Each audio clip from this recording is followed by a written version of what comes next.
It's time for Windows Weekly. Paul Thurrott's here. Richard Campbell's here. Actually, Richard's in London, but that's okay. He's still with us. They're going to talk about the learnings, Microsoft's quarterly earnings, lots of Windows news, AI news, even gaming news. It's a big, jam-packed, fun-filled episode of Windows Weekly coming up next. Podcasts you love. From people you trust. This is Twit.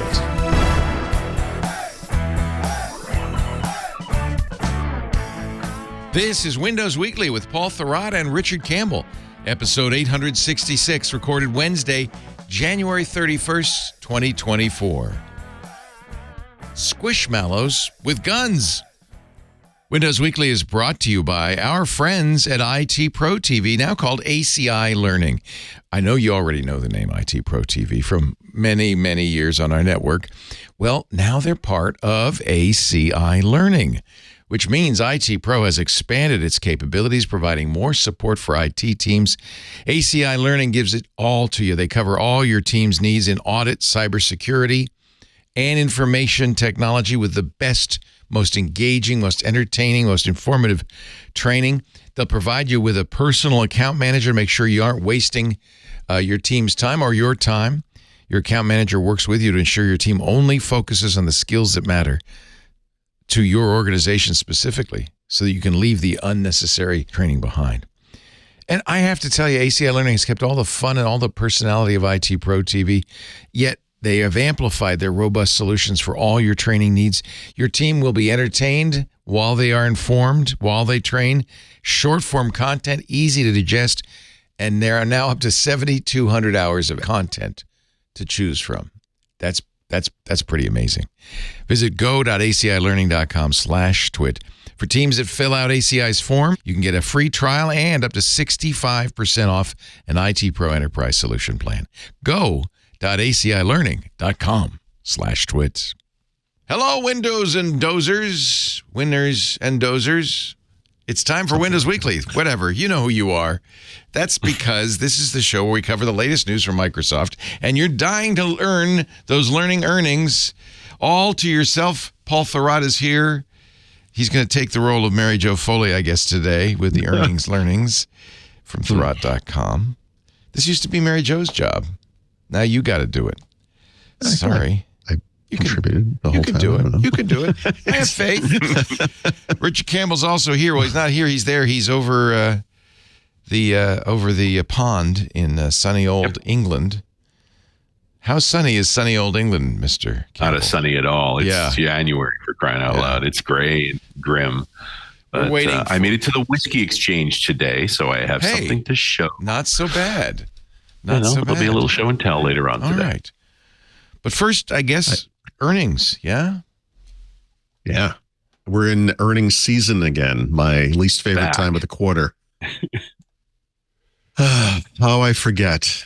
This is part of how I cope with things. I just forget, and then I sit down and I look at my feed, and I'm like, oh, God, Microsoft, Google, Intel, AMD, what's going on? It's just a bunch of stuff. So, obviously, we'll start with Microsoft. They're doing okay. That little startup that could from Albuquerque is cranking along. We're a long way from 1977. Yep. It's fun. I bet you there are a lot of people who don't know that Microsoft's first corporate headquarters was in Albuquerque. Yeah, I wish they were still there. That building is labeled, right? It's got a big plaque on the side of it. So when you're washing your laundry next door and buying a crack on the other side of it, you have a place you can look at. It's nice part of town. Yeah, it's a nice Central Ave. It's nice. They ran there because Mitz was there, right? And they wanted to do Altair Basic. That's right. Well, and did do. Yeah, for me, I used to live in Albuquerque, so it was a big deal. I had to run down there one day to find out, to look at this place, and I was like, really? This is it, huh? That's too bad. It's probably a little nicer now, but last time I was there, not so good. I remember one of the MVP summits when Bill was there, somebody had had an original manual for the Altair Basic. I think it was the second version, the 16K version. And the back page of it literally said, if you need support for this, call Bill Gates and a phone number. Right. Like 7 digits. So he sort of waved it. 505 was not the area. Bill let him come up on the stage and he looked at it and signed it for him, and he was moved, like he was emotional about it. That's super cool. Bill was, or the other guy? Bill, the kid, was certainly, because I would have been like, so I can call you now, right? Yeah, Probably said, "Did you pirate this? Yeah, exactly. Give me back my paper tape." By the way, my Altair is running right now. It's solving the advent of code problems. Nice. Some year it'll be done. No, it's not. Sure. It's playing a little game with itself. We're going to give it the quantum computing upgrade. Ooh. There you go. Wouldn't it be fun to Stash a large language model inside that Altair. Yeah, you could ask it questions. All right, so Microsoft's earnings came out. Give us the yesterday? Give us the top line. Broad strokes. They're doing okay. Like I said, basically almost $22 billion in profits on $62 billion in revenues.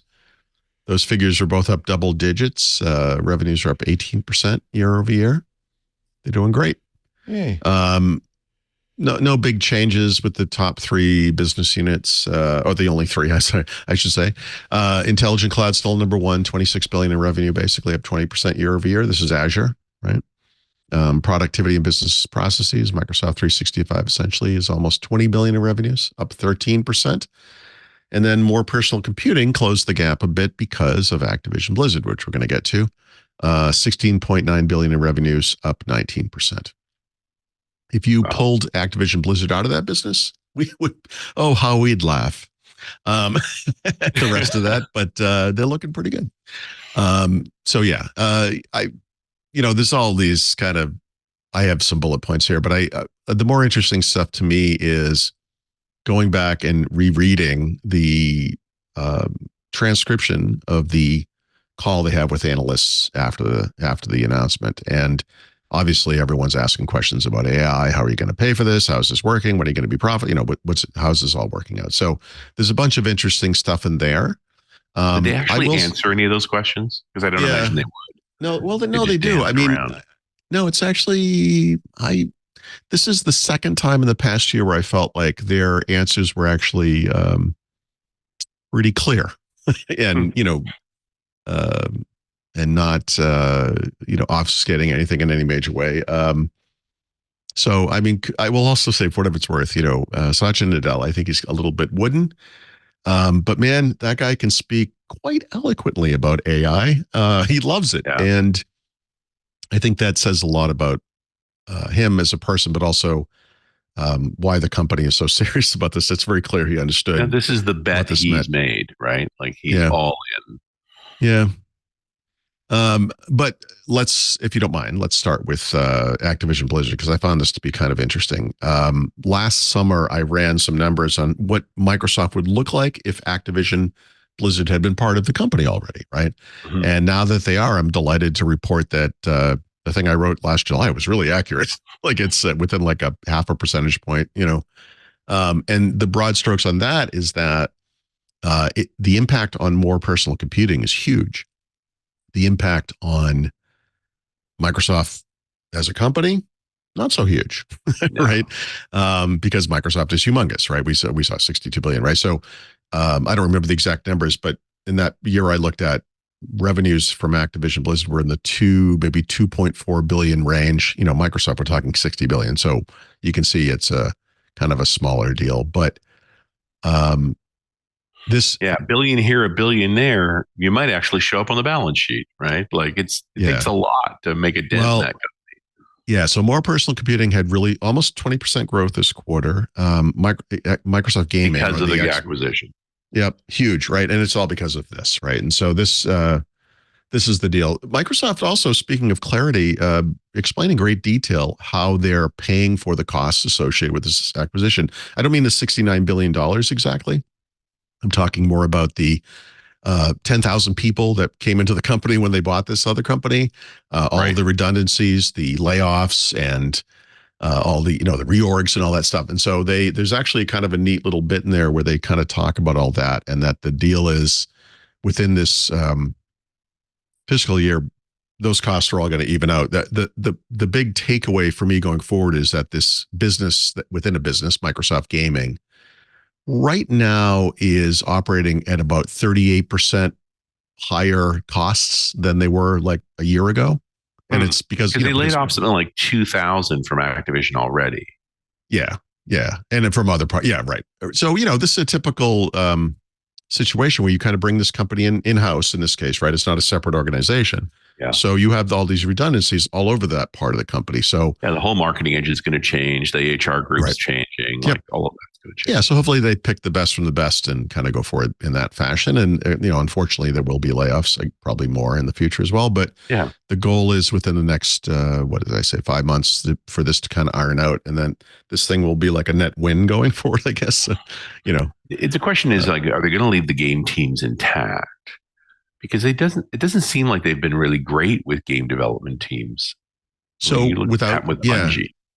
Right. So without knowing explicitly, I don't remember the exact number, but Activision Blizzard across their 10,000 employees had several dozens, whatever the number was, of their own studios, right? Right. And Microsoft also has many, many studios of their own, and some of them might be some facilities consolidation too. Yeah, and I think it's possible that the big studios that worked under Activision Blizzard, the studios responsible for Call of Duty, et cetera, will probably be the same, that for the most part. Well, in their cash, Call of Duty is a cash cow, but you have to ship a product to make that money on it. World of Warcraft and Diablo, now that's some serious cash cowage. They get monthly returns. Yep. And you have to produce a certain amount of content. So, if I was Satch's reporting to Satch about how this thing is going, it's like, is that team intact? Are they in track to keep folks engaged? World of Warcraft's gotten a lot of pressure from the Sony Final Fantasy online product. So they've got every need to be more efficient and to keep growing the pattern. And it's hard to be a new user into World of Warcraft. It's about keeping the existing market. Depending on the studio, depending on the product, they're probably going to want to keep it, them where they are geographically, in roughly the same, situation they were before, right? Just keep them happy. And you would think that a company like Microsoft that knows a lot about software developers, you disrupt that team, it's years to get back to the same product. And you may never actually get back. Yeah. You might break the product. There's also a fear with Call of Duty. It's already been broken, and that we're just going to witness. Blizzard broke it before they got their hands on it, so now they need a reboot. Yeah, maybe. We'll see. They've needed a reboot since they've wrapped up. I don't know, the initial set of Black Ops games, maybe. So whatever that was, 10 years ago. It's been a while, but this is what happened to Halo, right? Like, oh yeah.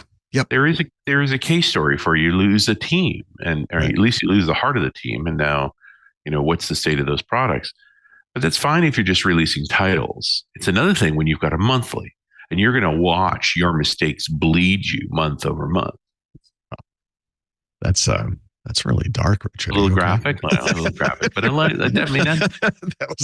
it's the thing is, imagine you've bought a goose. It lays golden eggs. Yep. Don't screw it up.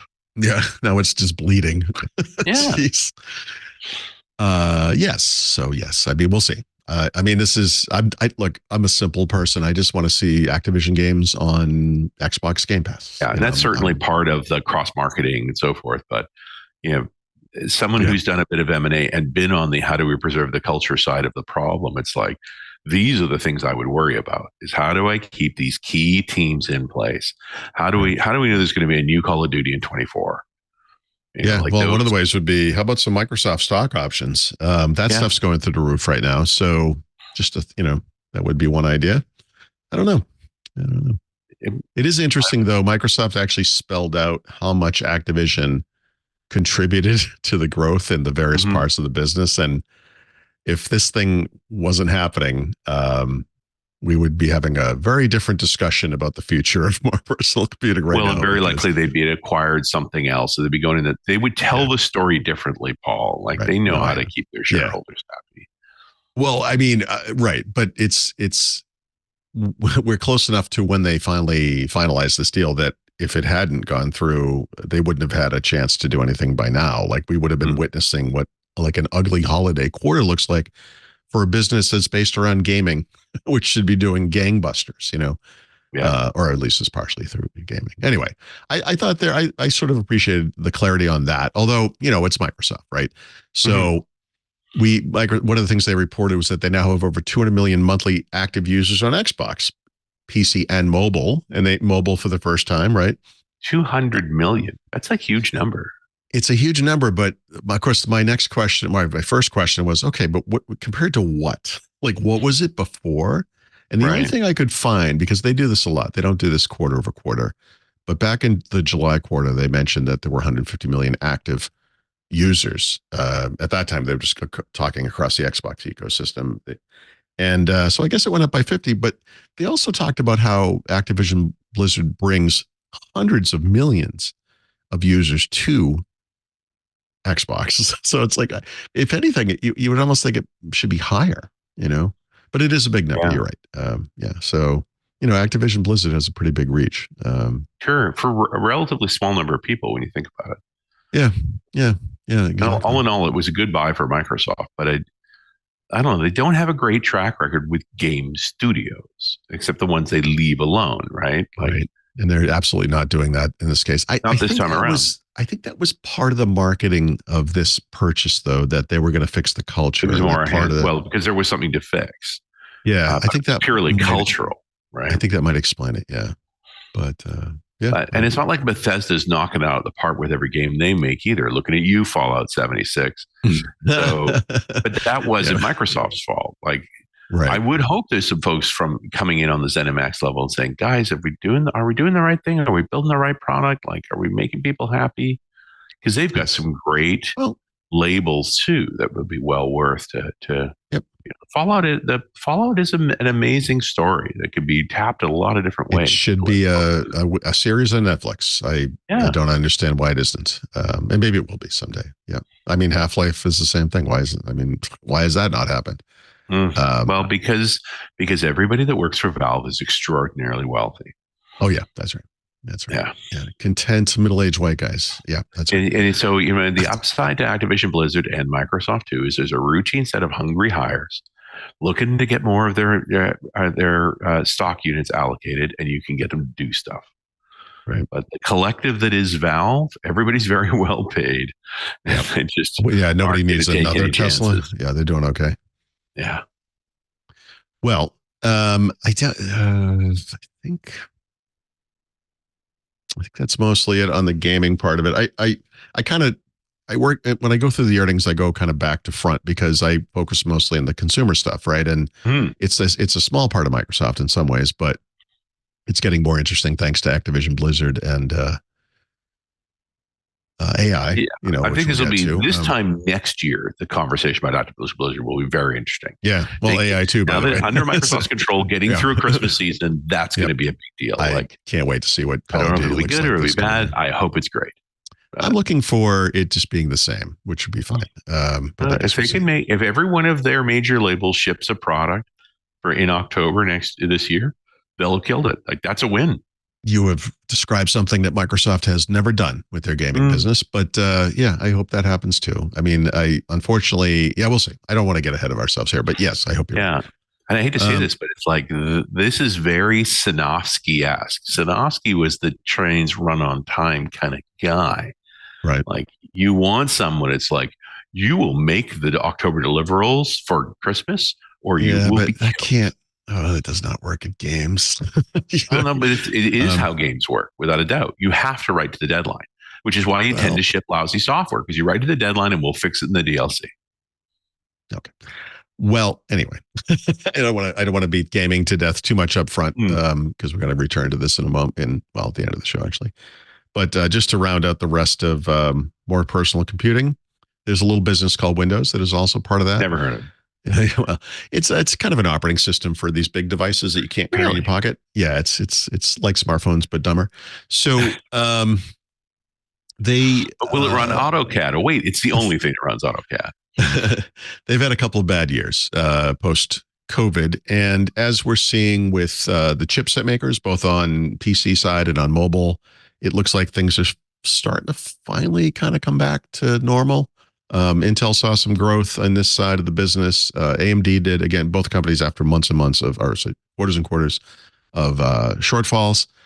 And their Microsoft's revenues from PC makers actually grew by double digits, right? So last quarter was 4% this year. This quarter was 11, and the previous two before those two were 12 and 28% declines. So you can kind of see how that curve is going. So That's turn good. the corner. Yep, they keep using this phrase. Things are continuing at pre-pandemic levels, which is a bit of a stretch if you know anything about pre-pandemic levels, but certainly. I don't think we're predicting the demise of the PC pre-pandemic too.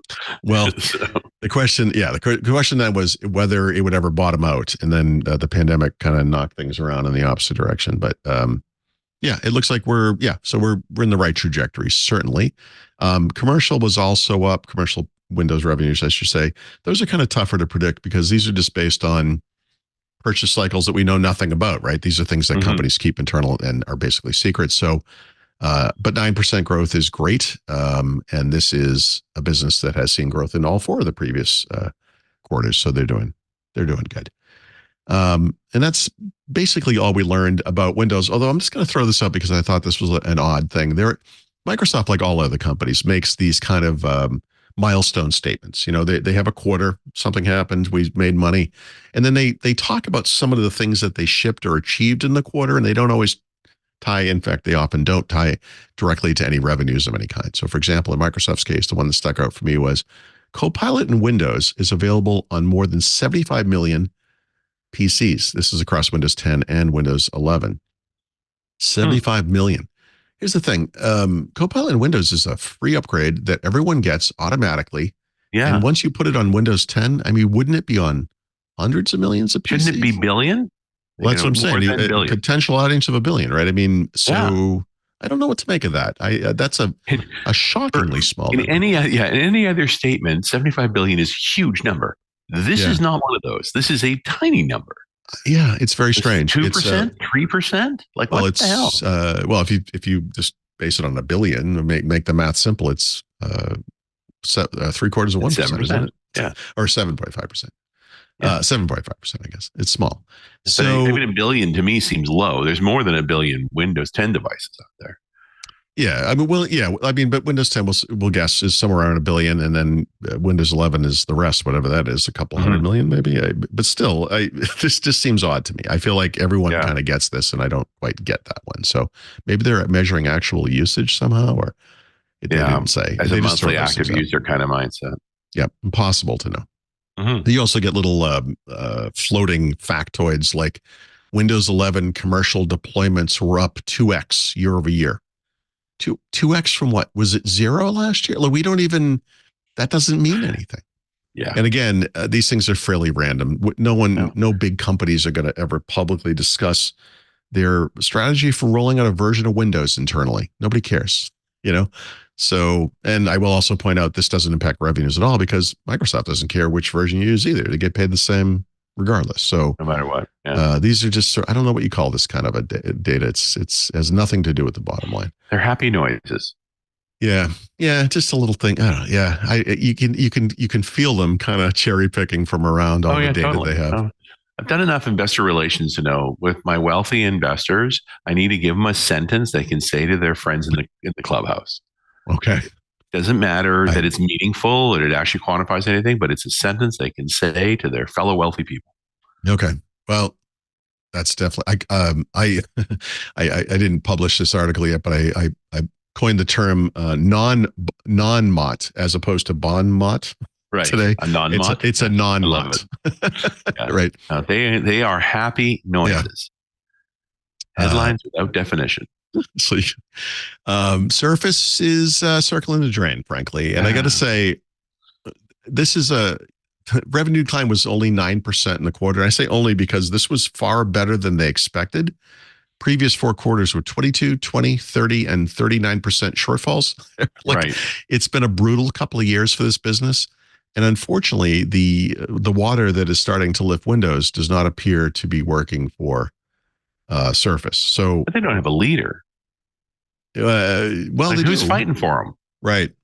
He's so faceless I can't remember his name. You know what? That's not fair to him. I'm sorry. That's on me. I actually don't remember his name. That's on me. He's a nice guy. The replacement for Panos.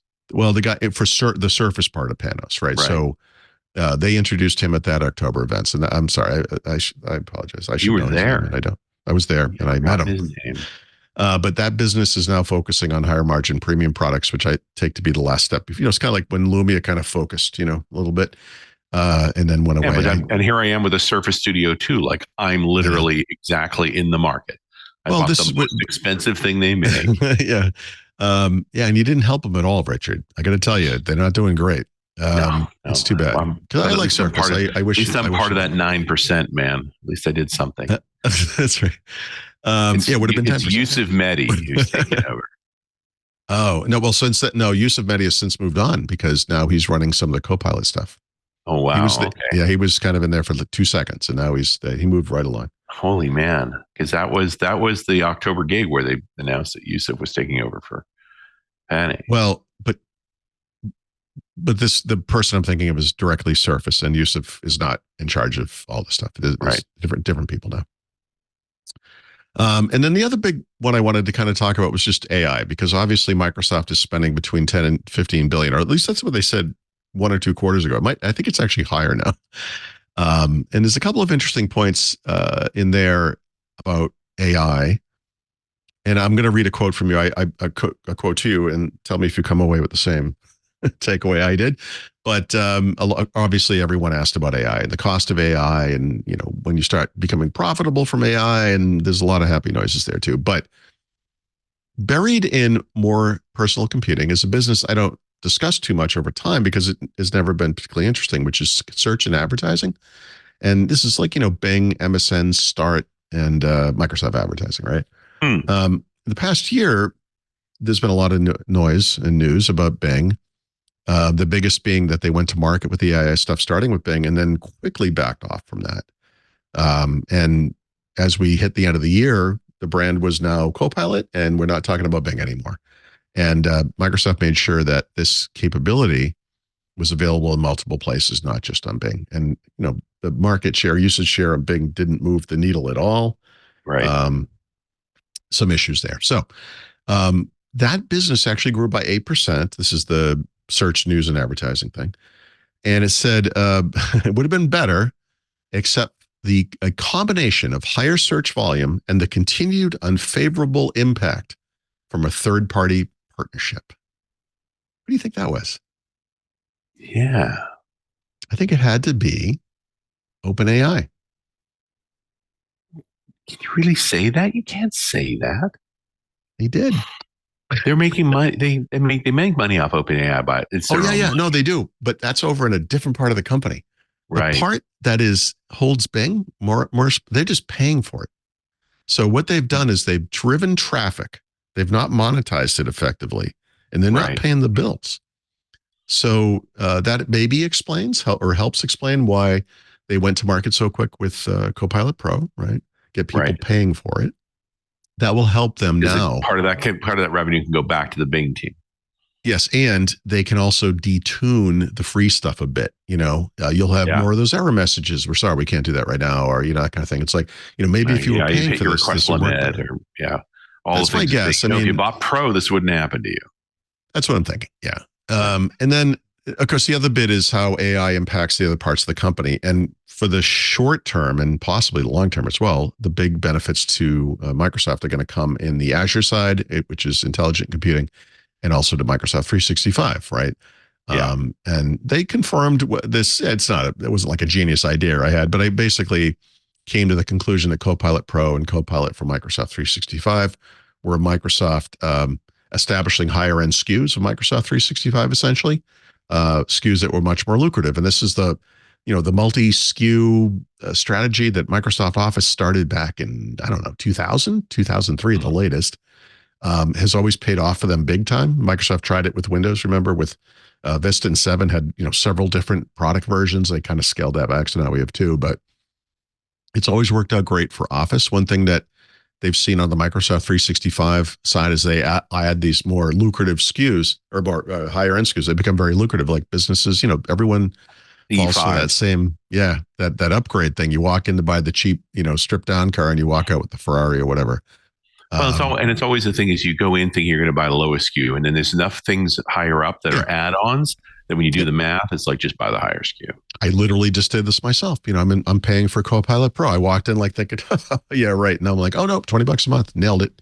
Yep. So yeah, and I'm contorting this a bit. And I want to be super clear about this. Someone asked Satya Nadella about GitHub Copilot specifically because he talks so excitedly about it. And he was talking about how this thing was so crucial for that audience. And he's right. Of course he is. But he made some allusions to productivity. And I want to be clear. What he's really talking about is Copilot, GitHub Copilot. But I think this applies to data. But I think this also applies to Microsoft 365. Now, so what he says is he's talking about the economic benefit of the productivity benefits. And he says it's like if you took away spell check from Word, I would become unemployable.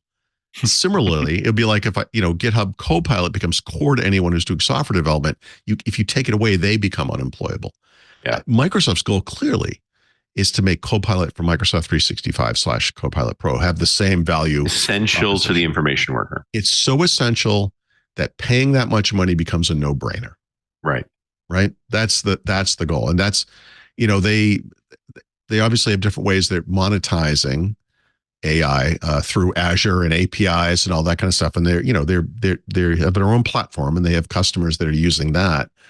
But as far as selling directly, well, I guess those are customers as well, but selling directly to businesses using like end user productivity software, I think the goal is, let's drive it there as well. Yeah. And I think they're going to be successful just based on my very limited and plus experience so far. When you talk about M365, they've been trying to find ways to surface the graph to facilitate businesses since M365 started. And this is the current generation idea. And I think it's a pretty good one. Like now that you're describing the goal and it's leveraging the graph to get you to your goal, who can be mad about that? Yes. Now, the fear that I raised, I don't know, I guess back in December or whenever that was, I guess it was in early January when they announced these products, like all of a sudden, hey, we're out, is the same fear I have now, which is that there is that problem where the same wave that lifted you during the cloud computing wave that's starting to lift you now during the AI wave could come back and, tsunami you. Yeah. And that's when you underdeliver, right? Or 2 quarters from now, Microsoft has to finally admit that actually only some tiny 0.4% of whatever our commercial customers have even looked at this. And, well, this gets back to your 75 million users of Copilot, right? Right. That's what you're afraid of, is that they don't adopt it. That doesn't seem to be happening in M365. Well, yes. So here's the loudest noises I heard was 300 seat minimum? Come on. This is the tier strategy. So years ago, this was a conversation I actually had with Chris Capicella when, Microsoft Office was this business that they sold software directly to people, basically. I mean, really, most people got it with a new computer or whatever. So They assumed it was part of Windows. They didn't realize they were paying extra for it, whatever. But people acquired Office in a certain way, very successful. They at one point claimed 1.5 billion users. Right. And then Office 365 came along and Microsoft 365. And those numbers are relatively smaller. Actually, today, they're not so horrible. On the commercial side, it's somewhere in the 300 to 400 million range. I didn't see it in this quarter. On the consumer side, it's under 100 million. It's something like 78 million, something like that. Doesn't sound like a big number, right? To anybody else, it would be. Yeah. And back when I had this conversation with Chris, these numbers were much smaller.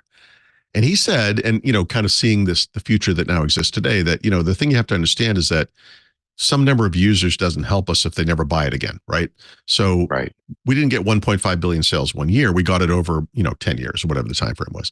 And then when you look at, we don't go from 1.5 billion to 1.6 to 1.7. We go from 1.5 to 1.5 to 1.5. So we've reached this, we've done it. Like this is as far as it's ever going. And the thing they look at as a company is like, how do we induce people to upgrade and how do we raise those numbers every year? And it's hard. And then the subscription service thing came around and changed the game completely. Yeah. The people who pay Microsoft every month, whether they're businesses or consumers, are much more lucrative. I mean, this is obvious, but you get into a situation I see on my own site. I'm sure Leo and Twit sees on their service. Spotify reports this very explicitly every quarter, where you have some tiny segment of the population paying you and some giant segment just getting ads, and that tiny segment is worth dramatically more money per person than the ad-supported people, right? And that's true for Microsoft with these tiers. And the reason why, E3 is so much more lucrative to them than E3 is down to whatever else they might have. And this is where Copilot has the real chance to change the game for them, because it just dramatically raises the average. Nice. So even a smaller, like a subset of a subset that pays for this additional thing is going to be a big deal. I think I know it's going to be a big deal in ways, things like, what's the paid version of Microsoft Teams called? Microsoft Teams Pro or something, or whatever that is. There's Teams for home and school. Yeah. But parentheses free. Right. Right. I mean, you can see the scale, but Copilot is so valuable that to users, I think it's going to work, and where I was I didn't understand it back when I talked to Chris, the numbers were so small. I just couldn't understand how this could ever make sense. But now that they're bigger, you can see how it makes sense. You can see the growth that Microsoft 365 has, quarter over quarter, year over year, whatever, for many years. I think this is going to jumpstart another period of growth for these businesses. Yeah, I hope you're right. I'm hoping that. And this is where I thought the minimum 300 seat thing was smart, because it means the graph has a certain richness in it. You want to surface new knowledge about the organization to their workers without them being miners of that. And it just sort of appears.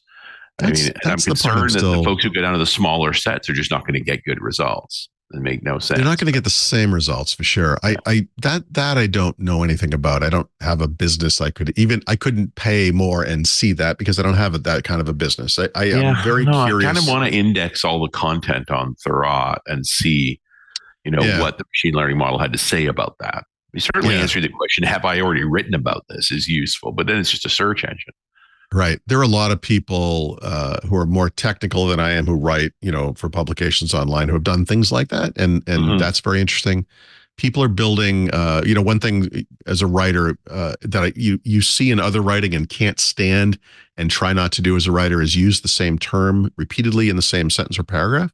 And when you're writing about a company like, say, Microsoft, you say, well, Microsoft did this and blah, blah, blah. And then the software giant did that. And then the firm something, something. And then the company, you try not to Microsoft, right? And someone built a little LLM that or I guess an SLM, really, right? That's designed to help them overcome that. I don't think I don't think she even. Do you know? Oh, you saw this too? Yeah. I don't think she trained it. I think she just asked ChatGPT or Copilot. Okay. And but it's a good use. What's another way of saying Microsoft or the company? It's a great use for it. If you trained it on your content, I think somebody at the Information was doing that. Train it on your content, then you could maybe say, how have I phrased this in past quarterly reports? Or I have done as recently as this past week. I've written thousands of words on a topic.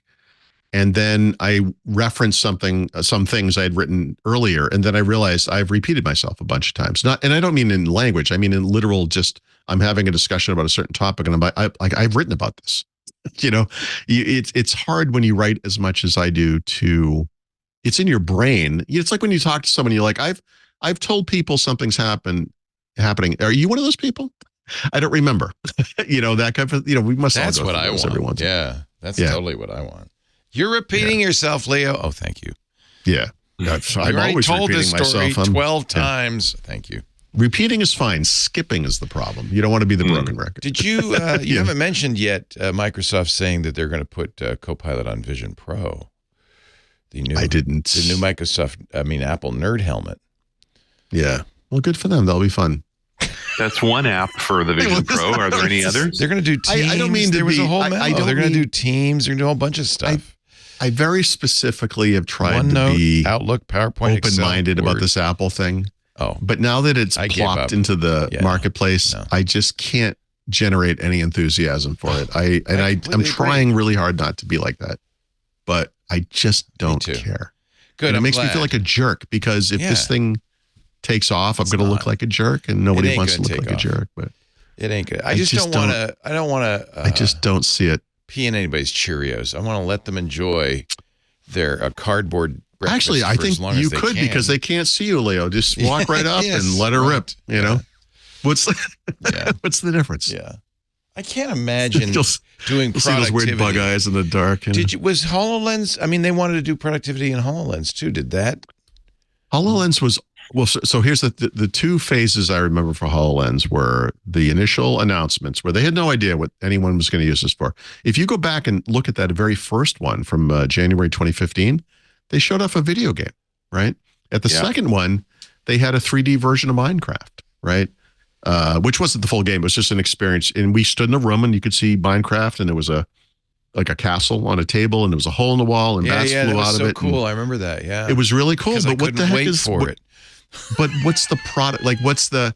You're talking about a device that's going to sell in the hundreds of thousands, and who's going to develop such a thing? So anyway, the second phase was we have threw it out there. We've seen what's come back, and what we've seen is some reasonable. I keep calling them niche markets. That's not fair. Vertical markets, right?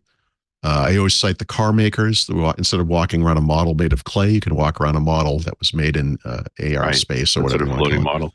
But Alice Kevin was always big on the verticals. Like, he didn't want to just fire it out to the ecosystem, see what happys. He pursued the medical to his credit, the construction vertical, and things like that. It may be one of the few things you ever got right. I mean, I always thought that the demo where you're working with wiring and the little guy is in the window and he says, not the blue wire, the yellow wire, you know, I that to me always, you know, like, that would be useful. I could use that. Would I pay $3,500 for that helmet so I could use it for 10 minutes with the one day a year I need it? No. And that's no. But it made sense, you know, for the folks working on jet turbines and, you know, repairing heavy equipment, like anything where the cost of the equipment was so much higher that it's not just the $3,500, it's the $1,000 in Azure you need a month to run that thing. Right? I think it's expensive infrastructure. Yeah, if Microsoft, I don't know how it happened. If Microsoft approached the Army or the Army came to them, I don't know. I don't really care. I don't think it matters. But if that hadn't happened, if they hadn't found the one entity in the world that is known for spending $12,000 on a hammer, right, or $20,000 on a toilet seat, but it's also all consuming, so they ended up doing nothing else. Well, you know, I honestly, for that business, I mean, looking at survival, I think it made sense. Because I don't think the rest of it was going to ever amount to anything. I think some other verticals could have been out there, but also tech giants don't like small markets. Like, it has to be a multi-billion-dollar business for it to make sense. So I don't know that Microsoft would have stayed in where, you know, the Army dangled a gigantic carrot that nobody got. Right. So I think HoloLens would have disappeared years ago if that hadn't happened. I just think it wasn't going to make. The technology was fascinating from the get-go. It got way better with the second generation for sure. Remember, we used to have that kind of field of view problem. Yeah, the field of view was a bit bigger in the two, but it still wasn't good enough. So it wasn't perfect. Yeah, but it was demonstrably better. And you know, the feeling at the time was like they'll keep doing. You know, every gen we'll keep seeing. And it's that we had never got past 2. Actually, we're still on 2. Well, so I've talked to folks that are like, they're waiting on hardware. When the right hardware comes down the line, they'll make another one. Okay. Well, we'll see. I guess we'll see. I've heard that too, but it's been a while since I heard it. But yeah. Yeah. It's been a while, but I heard it recently as last year.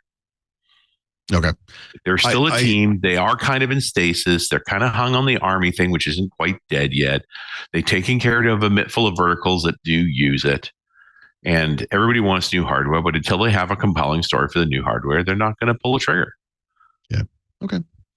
I wonder what kind of a human being would sit still at a part of a business like that, waiting for something to happen. But Tim Cook, by the way, is the human. Yeah. Well, and also a guy who's got enough money that it doesn't. You know, can do it. Yeah. Okay. And then the Microsoft guys' jobs are on the line, right? Like, yeah, but a lot of those guys, the experts who were working on that stuff, went to Meta. You know, a bunch of them did, without a doubt, and now have gone elsewhere. Right. Because you know, I talked to one of them who said, "Dude, I'm getting a sinus bonus that I can sign a house with. All I have to do is stick around for a year. And then one way or the other, I'm going to walk out of there with more knowledge about contemporary VR than anybody else. Tell me the downside to me." Yeah, but you know who gets the big bucks is the AI researchers. Man, that is a competitive field right now. Oh yeah, well, $1 million, $1 million, you know, signing bonus. This is going to be the side hustle of 2024, how to correctly prompt a GPT to get something you want, Well, no, I think where the money is the tech giants that aren't leading that are trying to catch up. Yeah. Like who's spending a lot of money right now? Apple and Facebook. Yeah, right. That's right. Right. I don't know that Amazon's taking it seriously still. And Microsoft and Google are in the race. It's funny. You could point to any of these companies and say, like, how are they like Microsoft? And Google, obviously, strong parallels. But Amazon, honestly, and I think, God, it could partially be because so many ex-Microsoft executives went through there as their first stop outside the company. Yeah. But there is a real Microsoft kind of a vibe to Amazon sometimes, isn't there? Kind of a slow-moving Microsoft. Yeah. It's interesting. So I don't know. I can't understand what Amazon's doing. This is a company that has a giant consumer e-commerce business and a giant cloud computing business. And this thing lands right in the middle of exactly everything that matters to you the most. And what are you doing exactly? You know what the biggest curse for a company is to be successful, I think. It's really tough. It makes it hard. Leading sucks, right? Yeah. Chasing is something you know how to do. Yeah. Yep. Let's pause briefly. I know you have more earnings learnings, and man, we have learned so much, but my brain is feeling heavy. My heart is being sad. No, it's not. It's happy. It's happy. Yeah. It's happy. It's a great time.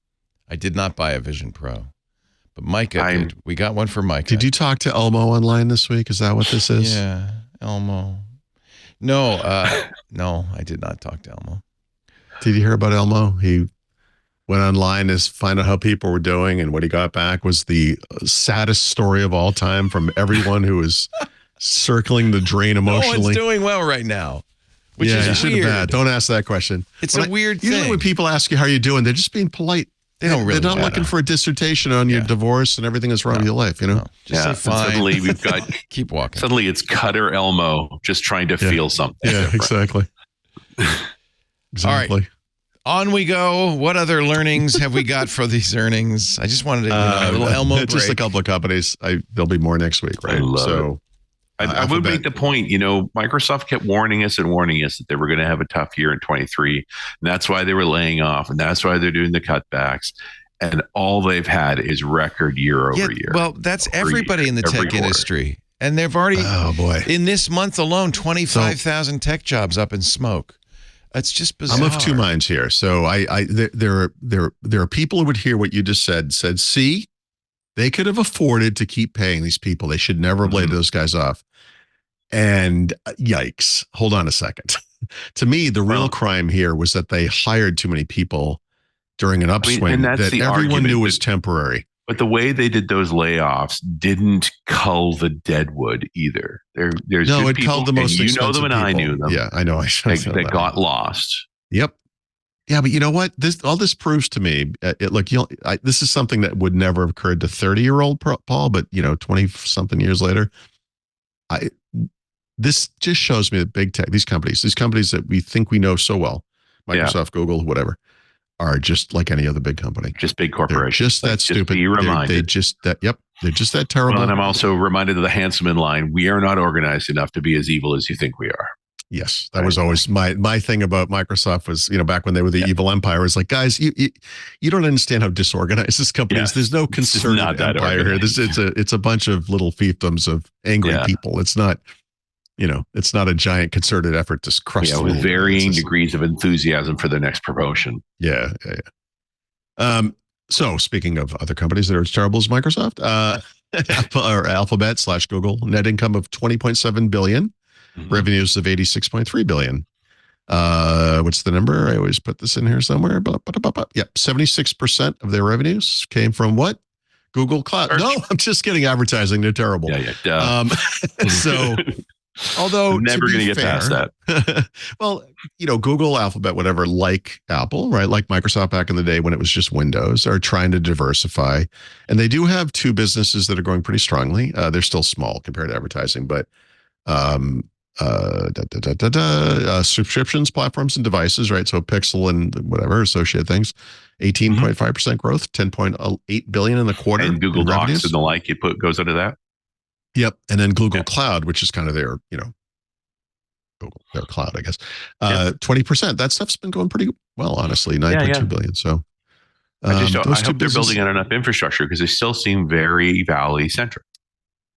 Yeah. Well, so we're talking about $20 billion. I mean, just to kind of put those together, right? Those two things. I mean, more personal computing was only 16.9 at Microsoft. Microsoft 365, productivity and business processes, 19.2. So it's not horrible. I'm just saying it's not horrible. I compared to the advertising stuff, small. Because Wall Street, these results were not met favorably.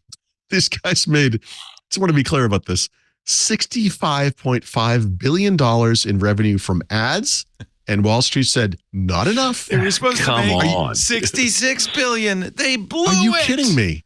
Yeah. I know this world is screwed. Well, that is just so mental. It's those perverse incentives that keep this whole thing churning. That's why they lay off people. I mean, it's just really, it isn't sensible. This stuff blows my mind. Yeah. It's nuts.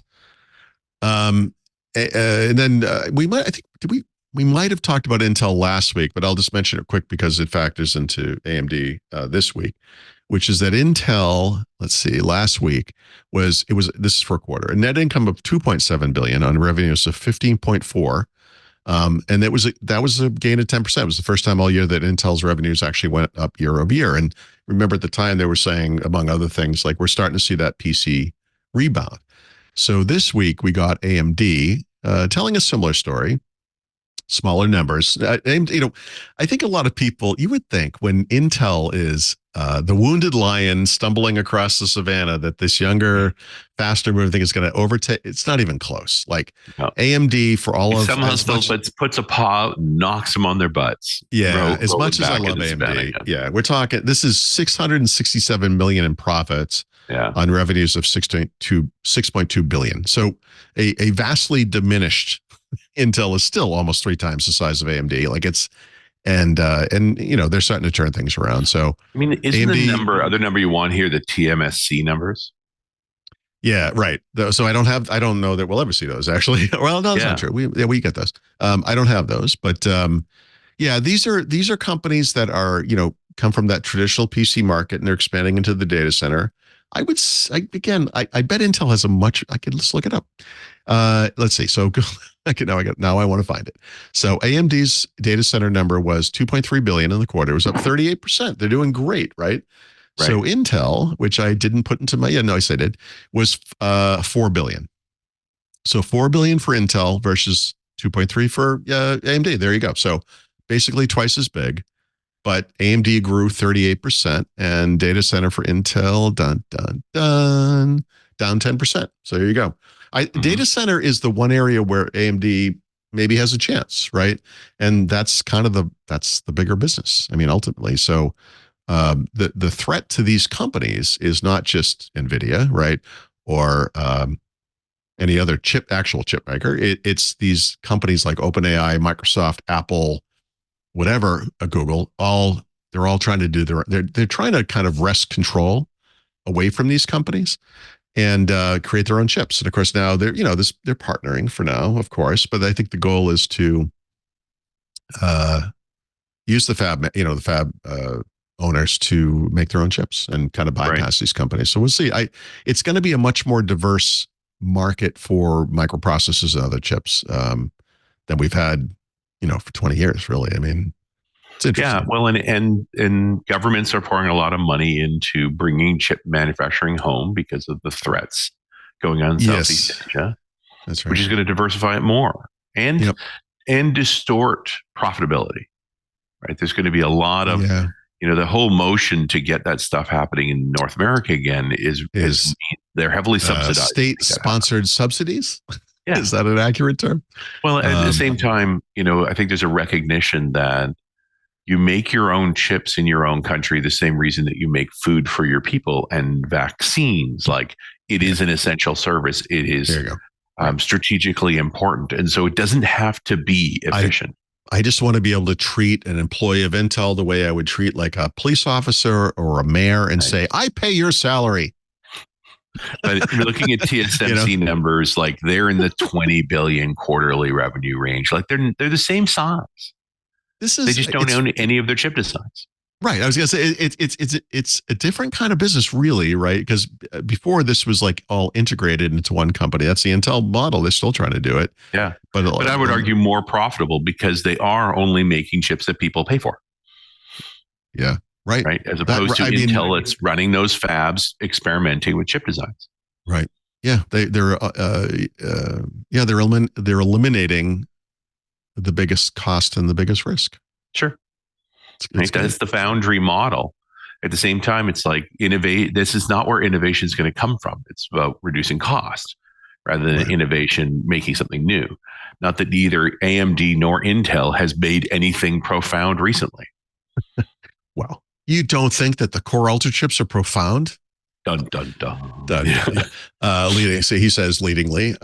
So I'm not sure if that's a word, but I mean, obviously these days it's about efficiency. So for the fab guys, you're looking at smaller and smaller processes, and Intel's, I don't know enough about hardware design to know if this is truly innovative, but these kind of 3D designs that they're working on and so forth. I mean, I would argue the most important thing that TSMC owns is a set of skilled engineers in making very small, 5 nanometer chips. And I bet they live in a walled community that has armed guards.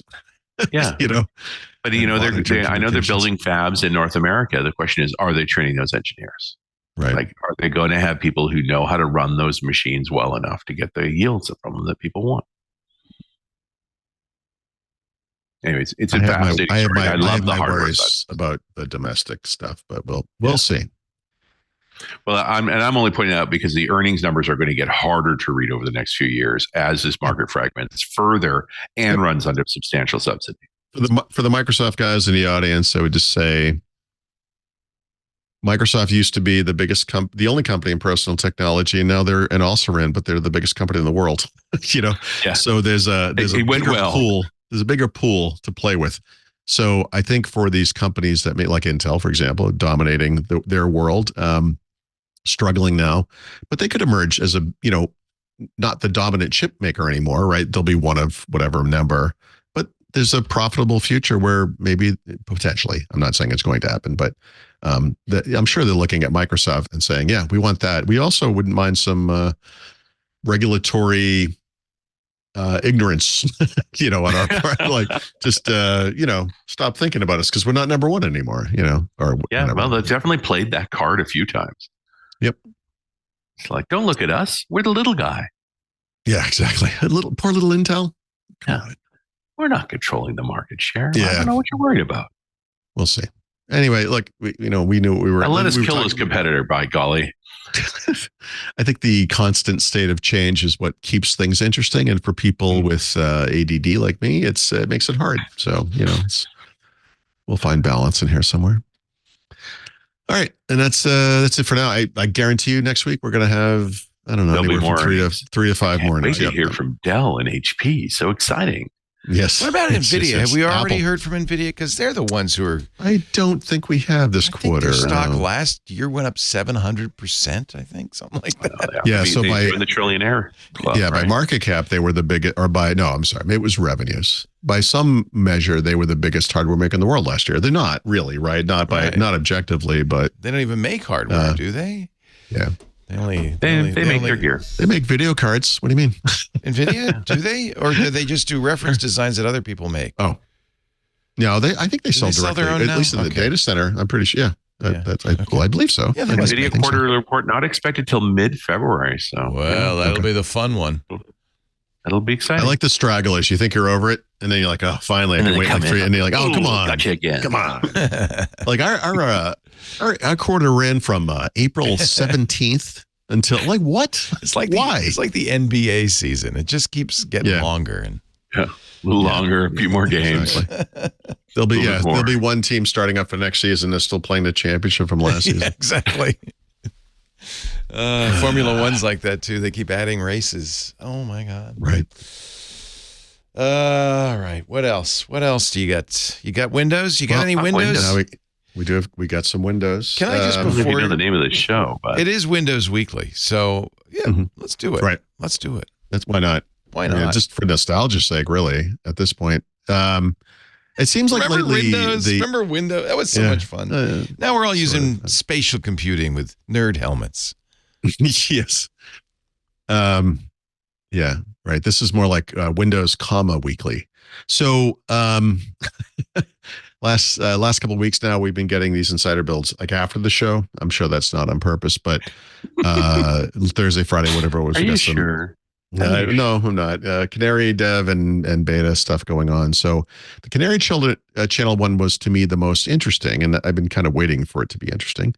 They were talking. There's a Windows Studio effect feature called Voice Clarity, which apparently I didn't know this, but apparently was Surface only, and you had a very specific Surface, right? One with an MPU. Which they're going to bring to more computers now, basically all computers with MPUs, I would imagine. Actually, no, I'm sorry. I think they're going to bring it to all computers. I think it doesn't require an MPU. They're going to do it without an MPU. So that's kind of fun. But the big one to me was that they're redesigning the first phase of the Windows setup process, right? So if you know about Windows setup, I call the first part of it, which dates back literally to Windows Vista in some ways, but honestly beyond that, because it's really based on the NT setup from the 90s. I will call that the 1st-run experience because I don't really have a name for it. Most people are familiar with the out-of-box experience, which is that graphical thing that everybody sees, right? So if you buy a new computer, you fire it up, Windows logo pops in. That's the out-of-box experience. So that changed with the beginning of at the beginning of Windows 11, and it's been updated a few times since then. But the visual change, the big one, came with Windows 11. So with this big version of Windows coming this year, whatever it's called, they're going to change the first phase of setup. And I threw it in a VM just to kind of check it out. And I was like, this looks awfully familiar. And the reason it looks familiar is because it's actually like 10-year-old code. It's the same design that they use in the Windows 11 installation assistant, which is something you can download from when you Google download Windows 10, it's the first choice at the top. It doesn't look like the stuff that's been in Windows since, Windows 8 really. So Windows Vista and Windows 7 showed something that looked like an arrow window over a colorful backdrop. They styled it differently between the two systems, but that thing was actually a bitmap. There was no real window there. It was a single image. And my belief is that because they needed at the time, this thing to fit on a DVD, they had to strip out the bitmaps and they made it kind of really plain. So starting with Windows 8, it's just plain purple, but it's an actual window. And it's drawn in the least expensive way possible, if that makes sense. It's probably literally Charles Petzold's C code with every window attribute stripped out of it so that it's the most basic window imaginable. It has minimize, restore, close buttons, and it has the window button on the left, and that's it. There's nothing else going on there. And I think literally it was done for, like I said, for disk space purposes. One of my big tips for Windows is that this process, this Windows installation media that you create, can also be used to repair Windows. So instead of creating like a recovery drive, you should just create this installation disk and just put it somewhere. So if you ever can't boot your computer and can't get into the recovery environment, you can use this thing to boot the computer, and it works great. But it's when the way it looked before, it wasn't obvious. There's a little text thing. It's like 1 point big, and the bottom it says, "Hey, you can repair your computer too." Now it's a top level option, and I think that what's going to happen, I think they went back to this older style, and they'll update the language over time because there's some weird reversions in here. Like they actually talk about DVDs. They like if your product key will be found inside the box where your DVD was. It's like, what are you talking about? Nobody buys one. Yeah, it's like, it's crazy, right? But it's kind of interesting. And I don't know if they still have that same arbitrary size limit, whatever a DVD was, 4.7 gigabytes, I think. If that's a thing, but I know that the actual size of the Windows setup, it varies by version, but I think you need I think it's an 8 or 16 gig USB drive to make this thing. So I don't know what they're doing exactly, but I'm just fascinated. I document this for the book. Obviously, I run through this all the time. I see this stuff, not every day, but every week for sure. And the fact that they're actually touching something this low level in Windows right now is very interesting to me. Mm-hmm. Yeah. So that's Canary. And then Yeah, the dev stuff, just minor bug fixes, nothing really worth talking about there. But beta channel, there's some big news, right? So same thing with the Windows Studio Effect coming there. They're doing snap layout suggestions. So they'll look at the windows that are on you. I'm sure it's AI powered. It has to be, right? Look at the windows on screen and like suggest layouts that make sense for those applications, which, we'll see how good that is. But the biggest news addresses a longtime complaint in the Windows Insider program, and I'm hoping and assuming it's going to come to all the channels, which is that they will let you unroll a PC from the beta channel on the fly. You don't have to wait for some future milestone. You can just check a box. It will reboot. It will install the stable version of Windows. You will lose, obviously, features that are not there because, it's stable, doesn't have all the features, but you can actually just go back. You don't have to wipe out the machine. So I think that's smart. I think that's the way it should have always been. By the way, that's the way Android works. If you test Android betas, you could just, I think iOS probably does the same thing. It's, there's a nice separation there. It doesn't always work, I guess. But I mean, the ability to separate your data and apps and whatever from the system and just kind of revert to a stable version of the operating system, to me, just makes sense. So yeah. Hopefully this is a good sign. That's pretty cool. Well, and it just what I'm getting from that is like, maybe you were right. Canary will be 12, like more than ever. It seems like what's I hope so. But also the rollback for beta sort of speaks to 11 is coming to an end. And so they're making changes in a way that are easy to recover from. Right. I linked to the wrong article for this next thing, but I will correct that. The Chrome ARM thing. Yeah. So there are a few a few web browsers that run natively on Windows and ARM. I think Firefox is one, and I feel like some of the Chromium browsers, including Edge, obviously, are native. But Chrome to date has remained, x86. And so back when Windows and ARM first came out, you'd have to go manually find the 32-bit version, right? Right. Because that was the only one that was compatible. And then for a while, when you could do either, it was actually the more efficient version. But I think in Windows on ARM today, I believe if you just go get it, you get the 64-bit version. We have that emulation, and we don't run 32-bit code anymore. So that's the one you're going to run. That's what you get. But they just released to their Canary channel the first build of Chrome for Windows and ARM. So I downloaded it and checked it. There's nothing dramatic going on there. It's not like all of a sudden everything works faster and better and whatever, but it is a native version. That is important. I don't know why they're doing it now, but maybe this is one of, many indications that this will be the year. I guess we'll see. Yeah. Well, and I just wonder if it's because Microsoft, they didn't want Microsoft to just take that market. Like, we better do a build. And it's not that hard to make it. It can't be. Microsoft's doing it. No, I'm sorry. Other people are doing it. I mean, so if companies building Chromium-based web browsers can do it, of course Google can do it, right? I mean, so yeah. So that's good. They put an intern on it. He got to build out close. Exactly right. Just if you get this to compile, we'll put it in Canary. Yeah. We'll call it good. Microsoft Edge is. I'm clicking. I'm using the wrong links and everything. Aren't yeah, no, you're doing a great job. I'm doing good. So, it's been that kind of a week. So this week, this has been going on for a long time. I don't know why this is in the news right now, but there is a very good chance that what people don't understand is that something's happening behind the scenes that they agreed to. Because one of the things, when I started writing the Windows 11 field guide, I got to the Edge chapters and I realized there's a lot of chicanery going on here, right? When you first bring up Edge, you go through these three screens where you're like, you want to all your stuff on all your computers. You're like, yep. You're like, do you want to import your stuff from Chrome? Like, yes or no? That's up to you. But to me, that's like a one-time deal. You do it once and then you use the new browser, right? That to me is the point of that. Yeah.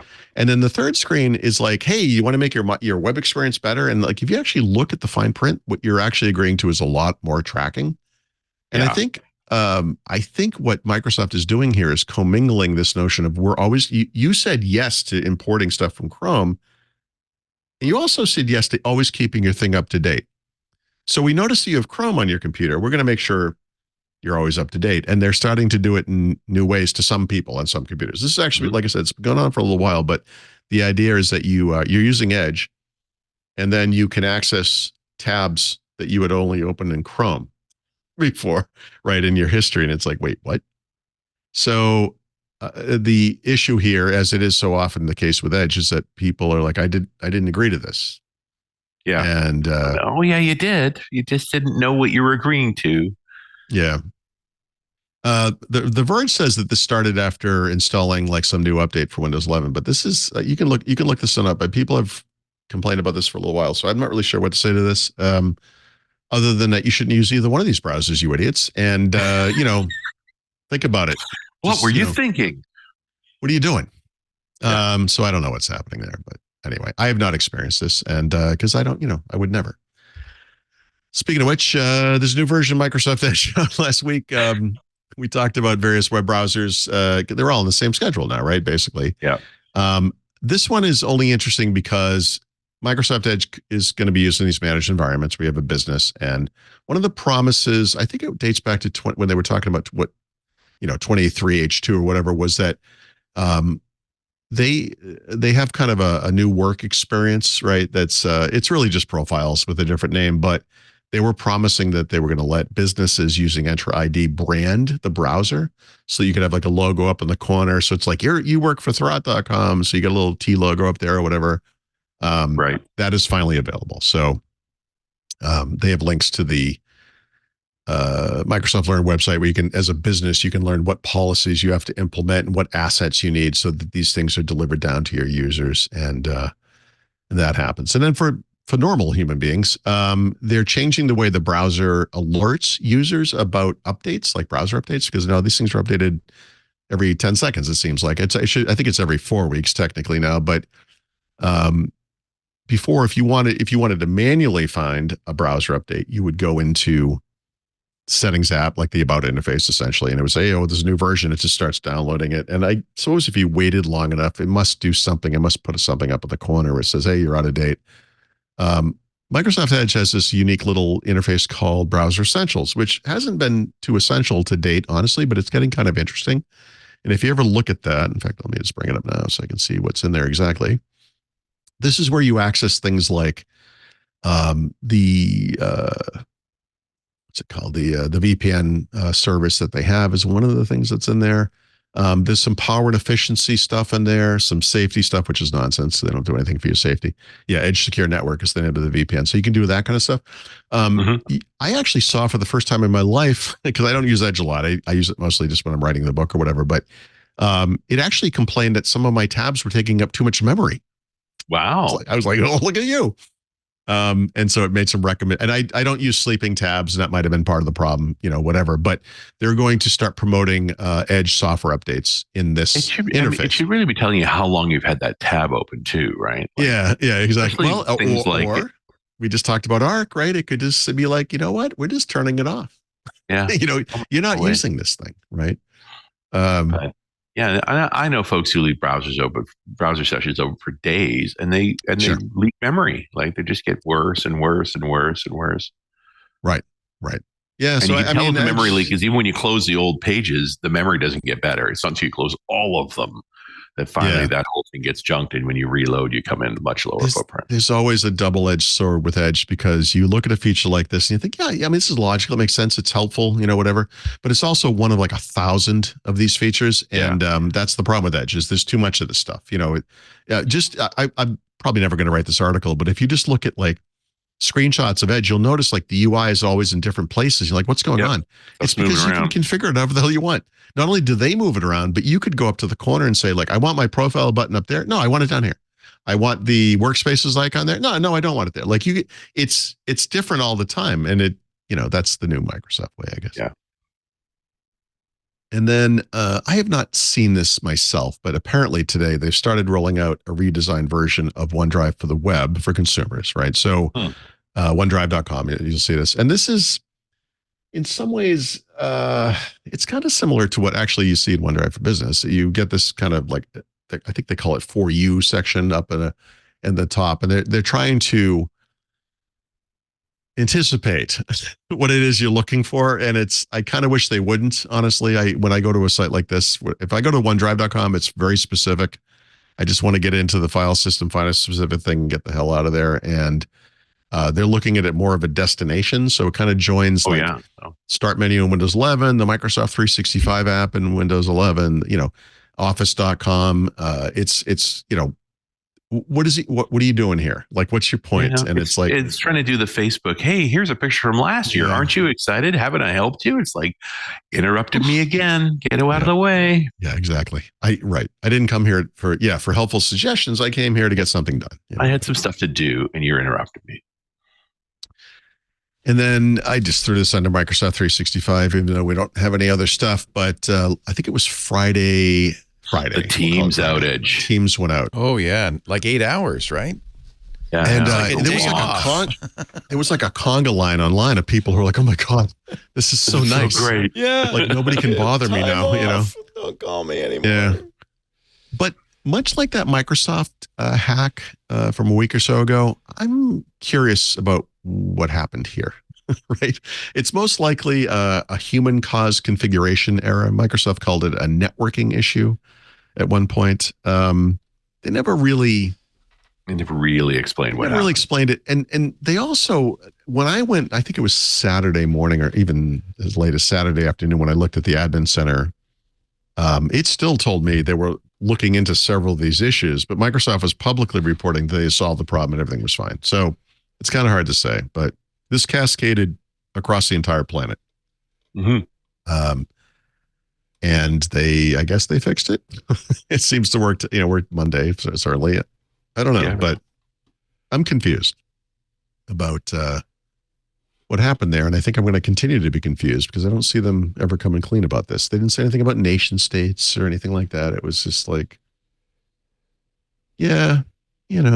sometimes good software goes bad. Did you, I don't know if you listened or saw Steve Gibson's piece yesterday. He was quoting Alex Stamos on the Microsoft break. Alex wrote a piece on not John Stamos from the not John Stamos, Alex Stamos, who Full House, Alex is a very well-known security researcher. He's now at SentinelOne, but before that he was Stanford's Internet Observatory, and you remember that Zoom brought him in when they had some embarrassments in security. Anyway, Stamos really reamed Microsoft on this email thing. He said this is not an issue of, as we might have thought, the bad actors getting an email account. This is far worse. Furthermore, he pointed out that at least 10 other companies seem to report that this OAuth failure breached them as well, right? There was actually, since we talked, there was a second and then a third update to this story from Microsoft. In the second update, Microsoft said that they discovered there were 10 other companies that had been hacked using the same technique, and they alerted them. That was the same day that HPE came out and said, hey, by the way, this happened to us as well.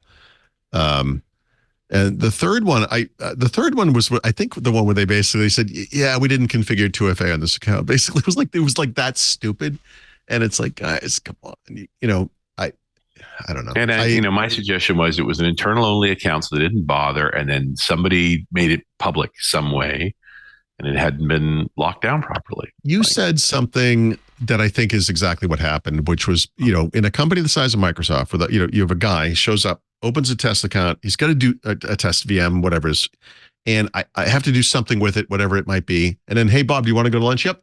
And then they take off, and then he goes to a different company or a different part of the company. And it's just one of many kind of ghost VMs or accounts or whatever they are out in the world. And I don't, there's a version of this where you could kind of make the argument that Microsoft has these built-in tools for assessing things. And maybe the fact this is going to be an unpopular position, I'm not saying it's mine, but maybe they found it quicker than basically any other company would have. I mean, given the complexity of their environments and all the machines and users and whatever. I mean, and people like us will be like, how could this happen to a company like Microsoft? We trust them for our security, blah, blah, blah. It's easy to get really, outraged over everything these days. But and generally speaking, their customer facing stuff is pretty damn good. That's not what this is. That's right. That's exactly right. Yeah.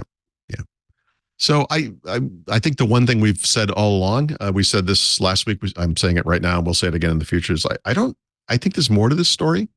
And maybe Alex Stamos has some information about that. Maybe there's more to come. I don't know. It feels a little, I think the thing that bugs the one thing in the back of my brain, not being a security expert, but the thing that bugs me is that they were in there for so long. Yeah, it took as long to detect it as it did. Yep. For a company that sells products for rapid detection of breaches. That's a little alarming. Now, we are on the cusp of this AI era, and Microsoft is about to tout someday in the near future. They're using AI. You were supposed to detect these guys without a machine learning model. I know. Right. Like that's the reality. Somebody from Russia logged into an internal test account. Yeah. That should be a flag. Stamos was on CNBC on Friday night. He says that he believes it was flaws in Entra, Active Directory, right? Wow. Okay. And Microsoft 365, quoting Alex Stamos, Microsoft's language here plays this up as a big favor they're doing the ecosystem by sharing their extensive knowledge of Midnight Blizzard, when in fact what they're announcing is that this breach has affected multiple tenants of their cloud products. I mean, that's not what they said. Joseph Menn of the Washington Post has several sources indicating at least 10 companies were breached through Entra. You think? That's interesting. Okay, so in other words, it's not that this hacker group used the same technique to attack all these other guys. It's that they were able to do it within Microsoft's infrastructure. That's Stamos's. That's interesting. Okay. Yeah. He says, calling this a legacy tenant is a dodge. The system was clearly configured to allow for production access as of a couple of weeks ago. Microsoft has an obligation to secure their legacy products and tenants just as well as the ones provisioned today. It's not clear what they mean by legacy. Microsoft does, however, offer us some solutions. They upsell us. He calls it the Cybersecurity Chutzpah Hall of Fame. Microsoft recommends potential victims of this attack against their cloud-hosted infrastructure buy Entra ID protection or Microsoft Purview Audit or Microsoft password protection for Active Directory. Yeah, this is the school hard you're at bully tactic. This is what Microsoft, remember when Microsoft used to sell antivirus? Let me get straight. You built an operating system that has vulnerabilities, and to fix those, what you're going to do is charge me to buy other software that fixes the vulnerabilities. But they also turned around and did give it away in the end. But it took a lot of pushback. Yeah, I've had the argument with Microsoft on Run As about the why do you charge for additional security, and he said, listen, the line gets crossed when we're paying people to watch out for your stuff. That's what you have to pay for. Yeah. Okay. Software, you get all the software stuff. It's included with every account. But when it's actually active monitoring, that's people, that costs money, and you pay monthly for that. Microsoft should pay for that service itself then, because maybe those guys would have found this. Clearly they didn't. That stuff's expensive. Why would they? Right. I mean, I'm with you. I'm not going to disagree with him that there's more to this than meets the eye. There's been no evidence that there's an exploit here. I thought I was cynical. I got to tell you, that stuff you just read, I was like, yikes. Oh, it gets worse. I tell you. It's brutal. He says, 21 years after the trustworthy computing memo, it's once again time for some soul searching in Redmond. Oh, God. Come get off of the soapbox. I should also point out, Alex now works for a company that sells its own security product, SentinelOne. That's it. Yeah. So, there just seem to be some 20 years after the trust. God, what? Oh, like, dude, jeez. I mean, there is an argument. Have a drink and relax. Yeah. Anyway, there's also a glass houses thing here where lots be careful of what you be careful what you say. Well, I will say that the notion that Microsoft did say we found other companies that were being hacked the same way. I mean, how would they have known that? How would they have done that? What do they know? So that is interesting. I didn't make that leap myself. I will say that. So that's kind of interesting. Yeah. Okay. In other words, we're all hosting on the same infrastructure. There's a bug in that infrastructure that allowed this to happen. He says Azure AD is overly complex, lacks a UX that allows for administrators to easily understand the web of security relationships and dependencies that attackers are becoming accustomed to exploiting. And in many organizations... I don't think anyone would argue with that. Yeah. That's true. And in many organizations, Azure AD is deployed in hybrid mode, which combines the vulnerability of cloud and on-prem identity. I just want to be clear. That is not how Microsoft markets that product. Anyway, it's worth a read. Take it with a grain of salt. He's certainly a little alarmist. Yeah, it is perhaps, a little. It's a little extreme. Yeah, but still, but that's an interesting point. We'll get to the Taylor Swift deep fakes that you've been waiting for in just a moment, Paul. I'm going to post actually 3 or 5 of my favorite ones. Hold on a second. They purely as research. I did it. You can literally search Google, and we will deliver them to you. Well, see, Twitter's like, well, we're going to take them down. We're going to hide the searches. There's this thing called Google. We call this the Pete Townsend defense. Yeah, it was research. Yeah, I did. It was just for research, Your Honor. Yeah. Well, no, I was just curious if Twitter taking it down had any impact, and obviously it does not. Well, first of all, they only took it down for like 24 hours. Yeah. Well, and they also didn't take it down. What they did was just block any searches for Taylor Swift. Right. And they don't have a department that could take it down. That's the problem. This isn't a very sophisticated kind of a thing anyway. They just put her head on somebody else's body. It's not. Sure. It's not anyway. So we don't have to talk about that, but we will talk about deepfakes when we come back. But first, do you have somebody bringing you some whiskey, Richard? No, the whiskey's right here. I'm good. Okay. I can divert attention from you for a moment as I tell everybody about Club Twit. We're very proud of Club Twit. We started this 2 years ago, and I would say right now the most involved, most discerning, most active members of our community have become members, more than 10,000 strong, and we're really thrilled about that. And it's come just in the nick of time. I don't know if you've heard, but many podcast networks are out of business now. Many podcasts have shuttered their doors because ad revenue has declined so dramatically. It's all going to Google. It's all going to YouTube. It's all going to Facebook. It's all going to influencers. But we think we still have a job to do. I think we have a very important job to do. And maybe it was a mistake way back when I said, we should let the advertisers support this. I liked it because it made it free. And we're kind of committed to continue to make our content free, but we would like to do it with your help. I really want our listeners and viewers to support us by joining the club. Would you consider it's $7 a month? So, and you can give more. You can even do less. If you just want this show ad-free, that's $2.99 a month. So you can get individual shows if you want. The $7 gets you ad-free of everything. Gets you shows we actually do have behind the paywall in the club. iOS Today, Hands on Windows with Paul, Hands on Mac, which is, by the way, great, Paul. You're doing a great job with that. I love it. Hands on, it's kind of like the premium content on Thurrott.com. It's like it goes a little deeper, a little extra. Same thing with Micah Sargent's Hands on Windows, the ultimate, Untitled Linux show. We can't afford a title. That's the problem. We also have Home Theater Geeks. Those are all club exclusives. There's other stuff on the Twit Plus feed. You get the video before and after every show. Anyway, we try to give you some benefits, but the real benefit is you're helping this network continue because we think the job we're doing is important. If you would like to help, I would just want to invite you all. We'd love to have you in the club. twit.tv/clubtwit. Enough said. Not gonna belabor the point. Richard's got his whiskey. I don't know what Paul's got. Nice, tall, cool glass of milk. I need to go get whiskey. Yeah.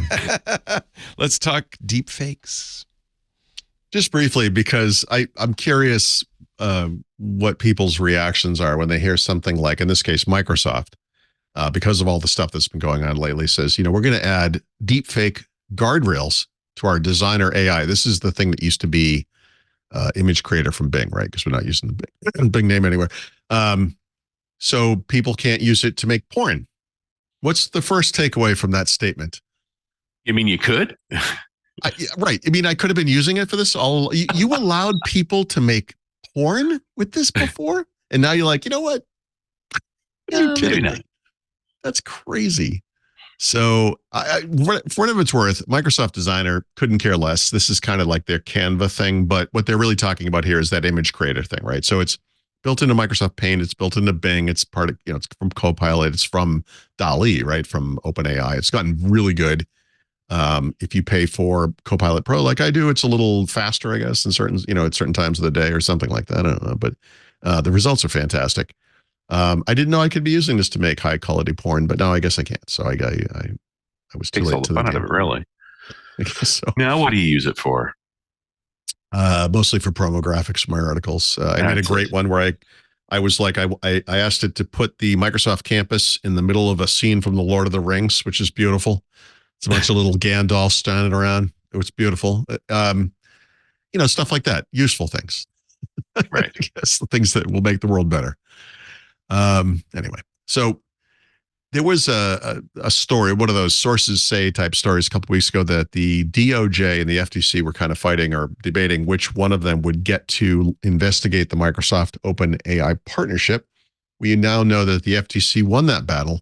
And it turns out the reason is they're actually investigating several big tech big tech / AI partnerships to understand the business model, the goal, what they're doing. Microsoft's, I think, is the most troubling because there's this notion that it's a sort of acquisition, not acquisition, and they're, skirting around some legal requirements and, of course, some regulatory action that would have happened if they had ever tried to do that. But they're also looking at Amazon and Alphabet, both of whom have certain relationships with Anthropic, which is probably, Right. I guess, OpenAI's biggest competitor, I suppose. They're just, and the EU is doing the same. I think the UK CMA is also doing the same. Yeah. They're looking at these companies and like, okay, so what? Tell us a little about yourselves. And I don't understand why the DOJ was ever involved. Like, DOJ only makes sense if there's a criminal complaint. Yeah, right. And I maybe that was the argument. Like, knowing the DOJ that we have today, they probably were like, let's just bring them to court. Yeah. I'm sure that was the. It seems like they got a lot going on right now, anyway. So, and never has an entity been so wrong about so many things that it would ever prevent them from trying and trying again. So I don't know, whatever. God love them, I guess. Look, I thought the OpenAI Microsoft relationship deserved scrutiny. Yes. Doesn't mean there's criminality there. Doesn't even mean there's non-competitiveness, but it's an unusual relationship and it deserves scrutiny. And the upside being, if they find nothing wrong with that, that's a serious indicator too. It says, okay, well, these models then seem to be acceptable, but they did build a unique model in that relationship and it should be scrutinized. Yep. 100%. DALL-E, Midnight Journey, whatever, all these image creation Midnight Journey. Midnight Journey. It's just a different kind of thing. I think that was a TV show in the 70s. I got a Taco Bell reference in there somewhere. We'll let it go. Okay, yeah, something. It's like, drugs were definitely involved.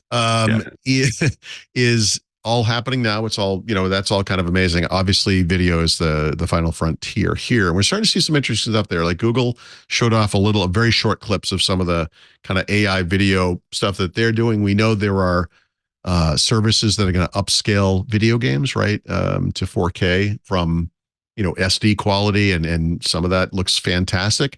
And now NVIDIA has a service that can convert SDR videos into HDR, right, using AI and their special chipsets. So it's a couple steps past despeckling. Yeah, we live in interesting times. I mean, there's no doubt about it. Well, definitely what is real. Yeah, that's happening. And actually, that's it. So then we can return once again to Xbox, because that now is all we ever talk about. Mm-hmm. So we haven't talked about Apple's compliance with the EU DMA. This is a very controversial and big topic out in the broader tech world today. A lot of people complaining about that stuff, but right in the middle of all this, Apple, like other companies, announced a list of things they're going to change in the EU, but less well documented. They're actually kind of changing a few things just worldwide, right? And one of those things is they're going to allow that thing they wouldn't let Microsoft do. I think it was 2 or 3 years ago now, and bring Xbox Cloud Gaming, or a game streaming app to the store. Remember, Microsoft tried to do that back when it was still called Project X. Project X? Is that the name? That sounds wrong now that I said it. Project X? I think it was Project X. Whatever it was called. They're actually going to allow this now. So NVIDIA has GeForce Now. Microsoft obviously has their thing. If Stadia was still a thing, this would have been included. But they've done a complete about face on this. And I don't think it's like out of the goodness of their heart, right? I think this is to lighten the regulatory scrutiny that they're getting right now, because there is no version of this blocking of this type, Project X Cloud, excuse me, I know I got that right. There's no version of the story where Apple comes out looking good here. Like it seems so arbitrary. No one is buying a game on this service, right? They're paying a subscription fee and just streaming the content, just like Netflix does, or music streaming services like Apple Music do. So, their attempt of their literal blocking of that, it always seemed. I'm surprised that didn't get more any regulatory pushback. Microsoft certainly was very vocal about it at the time. So they can do it. Microsoft has not said anything publicly about that yet. Semi-related, Epic has claimed that Fortnite is somehow coming back to the iPhone in the EU, despite their ban of that game. And I suppose that's, we'll see what happens there. But right now, I think if you want to play Fortnite on an iPhone, I believe what you can do is use Xbox Cloud Gaming through the browser, right? Which is how Microsoft did the work around there. And then because I mentioned the Apple EU DMA stuff, Microsoft's Xbox president, Sarah Bond, came out against this very vaguely. I mean, well, not vaguely, very concisely. I mean, she didn't say too much about it, but and she was very polite. People who have not been polite, Tim Sweeney, he's been kind of outspoken about it. And then in the middle, I would say, and actually, this is probably the best written explanation I've seen of why this is bad, which is the founder and CEO of Spotify, Daniel Ek, who, of course, jump-started I believe his original complaint is what led to the DMA, right? Right. This notion that Apple was abusing their market power and harming smaller companies, in this case, one from Europe, interestingly. But he basically wrote this really long-winded tweet storm, we used to call it, right? Where he kind of explained all of the tactics Apple is using and all the double speak and, whatever. So it's worth reading, but just wanted to point out that Microsoft is this is not one of those things where someone from Microsoft says, these opinions are not those of my employer. It's like, no, this is the president of Xbox. This is the employer. But also, this is how regulations are supposed to work. Right. It's that we want everyone to comply to them because it does make things harder, but as long as it makes it harder for everyone equally, that's fine. And so when someone's circumventing it, you point at them and go, hey, you're making me comply with this. Why aren't they complying to it? Yeah. Yeah. So that's interesting. I mean, my favorite version of that is still the Poison Squad, where the invention of the FDA, where it was like, hey, you know what? All the companies are putting formaldehyde in the milk because then you don't have to refrigerate it. And you couldn't sell refrigerated milk because it was so much cheaper that way. God. And as long as you didn't feed it to your children, it was fine. It was fine. Well, you didn't feed it to anybody. Yeah. And so, it took regulation to say you can't put formaldehyde in milk. Consider how much you save in embalming costs. Yeah. Right. Start early and often. Right. Nice. This just came out in an insider build on the Xbox, but if you have a Series S console, which is what I use 3 days a year when I actually use it now, you can actually configure this thing to have a resolution of 1080p, 1440, or 4K. And if you took screenshots, you would get screenshots in those resolutions. Obviously, when you're playing games, those things are scaled, and a lot of games on the Series S in particular do not play in 4K, but it's not going to support even screenshots at that resolution. So game or wherever you take a screenshot, it's going to be 1080p going forward. Now, this hasn't hit stable yet, so this is probably a month or two down the road, but that's coming. I think I would imagine. Why are they taking features away? Like, what's the thing? Well, so in this case, it might just be related to disk storage, honestly. Yeah, I mean, now that you can semi-seamlessly save everything to OneDrive from Xbox, maybe these things take up too much space. I mean, there's no reason if you're scaling it, like you said, look, I'm 4K, right? Yeah. But the game is only really running at whatever, 1080p, we'll call it. I mean, why capture that in 4K? I mean, it's just a waste of space anyway. So yeah, that's fine. Charge them for the space. Yeah. Maybe they got complaints. We're never going to find out why. You know what I mean? Like, they're never going to say. It's interesting. And then related to the topic actually we've come full circle. So that's what we started with. Yep. So Microsoft announced this past week they're laying off 1,900 employees across Xbox, Activision Blizzard, ZeniMax, whatever game studios. So Since this is about, I think this I think you it was over the weekend maybe, or you were texting me about this. You were doing the math, and you were right. You were dead on there, by the way. Yeah. It's tricky to find out how many employees Microsoft actually has, right? Yes. But we know from Phil Spencer. They know, honestly. Right. Yeah, exactly. There were 10,000 people that came from Activision Blizzard. The total number was around 22,000 in Microsoft Gaming, which is part of across Xbox. all the units. It's not everything, but it's part of it. So it's about 8% of that number. Mike Ybarra, who was the president of Blizzard and was at Microsoft before that and left and now came back as left. He's and I don't know that those things are in any way related. He was a cool guy, actually. I didn't know him personally, but he was a guy I kind of know virtually or whatever. But I was kind of happy he was coming back to Microsoft, but that lasted about 13 seconds. So that's the end of that. So it's, just unfortunately, this kind of thing I feel like was inevitable, right? I mean, just too much. This is too much overlap. Yeah. It's interesting. You would think that the Xbox group would be leaner. And ZeniMax, it's been 4 years? Right. Like I expected this to mostly be Activision Blizzard, and it is. But it's like, oh, hey, while we're taking out the trash, let's go, cut that way. I don't know. Yeah, by which you mean Bobby Kotick, right? Sure. Yeah, the trash. Right. We're going to need a bigger trash bag. That layoff costs more than all the others combined. Exactly. That's one golden parachute. The thing is, as far as these things being small or leaner or whatever, honestly, back when Microsoft was a simpler company, what used to be called at one point MSN, right, was in this part, like a separate part of the campus geographically called Red West. Like, the Xbox stuff used to be at something called the Millennium campus. Yep.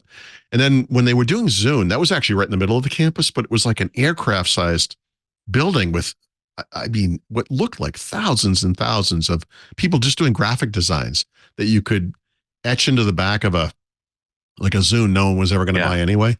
I don't know. These things Those always guys who bought it thought it was great, but they didn't get the etching.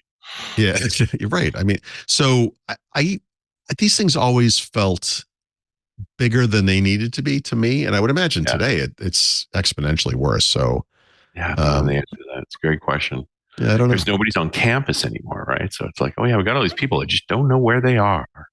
Yeah, right. That makes it even harder. All right, so that's did a wonderful job summing up. Yeah. How long, Paul, before we see you testifying in front of Congress on the dangers and evils of video games? Is that just around the corner? No, I think video games are interactive. You're not just sitting there like a potato. I think they help with mental and physical dexterity. I think the trick is they can be addictive, and you need to find a balance, and that balance is different for everybody. And it's like, some people can have a drink and not be an alcoholic, but some people who have become alcoholics can never have another drink. And I think video games are just like that. So it's really personal. You've really given them up, right? No, not entirely. So I've been playing. I played that Resident. I did play through. I played it enough to realize this isn't my kind of game. But I played the Resident Evil game. Yeah. The recent, I think it was Resident Evil 2, the remake on the Xbox. Actually, I did that. But I've been playing through Black Mesa, which is the remade version of Half-Life, the original Half-Life, which is right. There is a very real possibility that gaming for me going forward might literally just be revisiting games from the past that are starting to get remade and upscaled and just straight AI enhanced or whatever all the time. Yeah, I mean, because honestly, I'm not saying there are no good games now. Of course, there are good games, but a lot of there was some classic. There was a period, explosive period where it was like bang, bang. They were just coming out all the time. And I think going back and revisiting some of that stuff in a kind of a calmer way right now is not such a bad idea. Yeah. I want you to play Pal World. I have done everything I can do to block Pal World from showing up in any of my feeds. I really want to play it. I didn't put it in the news. I will point out it is the third fastest growing launch, third fastest launch on Xbox ever. It's Pokemon with guns. And that's what everyone says, which got the attention of the people that own Pokemon. It sure did. So Nintendo is well known for vociferously protecting their brands. I don't think they have a case here because it really, Great question. I don't look at this and think Pokemon, if that helps. I mean, no, they're but the bottom line is you're capturing critters into eggs, and I'm pretty sure that's the one where my daughter had a thing called a Squishmallow. Are you familiar with this? That's hot right now. Oh, the Squishmallows. Yep. So what this thing looks like to me are Squishmallows, with guns, which would be a better. Yeah. I think the Squishmallow guy should be upset. I would not want to be going up against Nintendo for this. Yeah. They do not have a sense of humor in this area whatsoever. They'll drag this out as long forever. It'll be the best. Well, and more importantly, it's a Japanese company. Yeah, right. I know they don't even a Japanese company, so it's not going to make international news. Nobody's coming to their defense. It's gonna be done very Japanese. So I'm pretty sure somebody commits seppuku before this is over. Rob Bott in our Discord is pointing out that Nintendo has not yet sued, so maybe they're just rattling their ruffling, biding their time, ready to pounce. Oh boy! Yeah. All right, coming up. Back the book time. I know you look forward to that, including a lovely new brown liquor pick of the week. And I'm in the UK. What did you think I did today? Yeah. You're listening and watching, I hope, Windows Weekly with Paul Thurrott and Richard Campbell. Let's kick off the back of the book with your tip of the week, Paul. Don't say another browser, if you will. Please, I beg of you. I'm just getting set with Arc. I'm just getting used to Arc. I love Arc. Unfortunately, there is another browser in here, but you know what? I think you're going to be okay with it. Okay. Oh, man. None of these are directly related to Microsoft or Windows per se, although one of them is sort of. But I think these are all kind of important, and they're all related to things we've discussed recently. So the tip is, if you have no, that's not it. The tip is we've been talking about passkeys, and passkeys are fantastic, but they're also very hard to use. Google has been very aggressive pushing these, and they've added on Pixel first, but it's coming to every supported platform for this, to their Google Password Manager. Well, now, in the same way that they scan your accounts to see if any are showing up on the dark web or whatever, they're scanning your accounts to see if any of them offer passkeys that you're not using. And they actually put links in there, and you click on it, and it goes to the web page for the exact web page for that service where you can add the passkey to your computer or the phone or whatever. In this case, it's phone. So for the first set, it's just Pixel devices, all supported Pixel devices. You have to be using the Google Password Manager, obviously, not a third party. It's not a bad service. It's a good idea. I was looking at it today on my Pixel. Very interesting. It kind of takes some of the difficult stuff away. I think, so that's neat. It's going to come to more devices, meaning Chromebooks or PCs with Chrome, et cetera. So if you are in that sphere where you're using the Google Password Manager, I think I'm not saying this is going to put pass keys over the top, but I think this is a good step to kind of help them become more common, I guess, for people. And they're also working with big brands to make sure everyone's doing passkeys. So, good for them for doing that work. I've started. They're evil in every other way imaginable. But I have started using passkeys with your favorite browser, Arc and Bitwarden. Yeah. And, I use the Bitwarden passkeys, and it's been working great. I'm really starting to like it. It's two-factor for most of my accounts, so I still log in with a password, and then it'll say, okay, what's your passkey? GitHub does it that way. And I feel like this is a nice... I think, by the way, for whatever it's worth, I think GitHub actually has the best passkey implementation I've ever seen. Yeah. For consumers, honestly, the way Chrome does it is really good. And Chrome also does the thing automatically now in Windows where it says, hey, do you want to use Windows Hello to authenticate everything? You're like, yep. And then it becomes totally seamless. It's really nice. So that works. So that's interesting. I don't think. I know that the advantage of putting a passkey in a password manager is that it makes them portable. Technically, you're supposed to have a different passkey on every single device, right? But because the password manager is in effect your device and it has its own encrypted storage, et cetera, you can make one passkey for one online account and then use it everywhere just by signing into the password manager. So that's that too, I think, helps to make this stuff easier. I was talking to someone from a company. I can't say yet, but I was saying, what's needed here is this. There's no standard for this. So we need a standard for passkey portability. And he was like, wink, wink. Yep. We know. So one would speculate that it's it would coming. be in everyone's best interest to work on such a thing. Exactly. And if only there was like an industry organization. Oh, there is. So there, anyway, people are working on it, good people, et cetera. So anyway, just know that that's happening. So that's good. And then a couple of app picks in a way. One is one of the problems when you go from like Windows or the Mac to a, like say Linux or Chromebook is that you lose your ability to do that seamless sync of like OneDrive or Google Drive or whatever you're using. Well, Google Drive works on Chromebook, but the ability to kind of do that. I want to sync this folder and have it offline and have it sync automatically when I change things, yada, yada, yada. And there's always been third-party services that do this. And I haven't looked at this in a long time, but last past week I looked at InSync, not the band. It's going to be me. Yeah, because it works cross-platform, but it also supports multiple accounts. So for some reason you have like a Microsoft 365 family account and you have multiple accounts, but using like one account to store this and one account to store this because they all get a terabyte of storage. This is a way to put all those accounts on the same PC at the same time and do that kind of sync feature. So that's kind of cool. The one major missing feature is they don't have the files on demand functionality, right? You have to sync a folder or not. You can't just arbitrarily browse your entire cloud storage and then selectively sync stuff from there. You have to choose ahead of time which folder or folders are syncing. So for most people, that's not a big issue. And honestly, the performance and reliability is really, really good. That's cool. Yeah. And it's just not ironically, but coincidentally, because we just talked about Arc, Arc used to have a mobile app on iPhone only. It was like kind of a companion app, kind of a goofy, no one really knew what it was. That's been recast as Arc Search, although in the future, it's just going to become Arc Mobile, right? And it will be on Android as well. But for now, it's just iPhone. And it's their take on search. And it's basically just it's vaguely OpenAI / Anthropic based AI that does, browser things. Like you could type in an address and it will go to that address. But if you type in a question like who's going to win the Super Bowl or, whatever the question might be, it will use AI and do that summary thing. And as is the case with Arc proper, which again, this will soon be part of, there are certain people will look at this and just be confused because it is confusing. I know, and it doesn't work.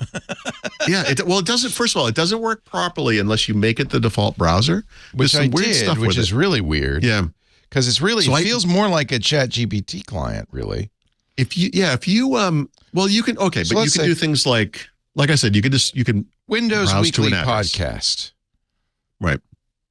Well, that's probably going to summarize. Now it says right? browse for me. And so it's reading 6 web pages, including all of the ones.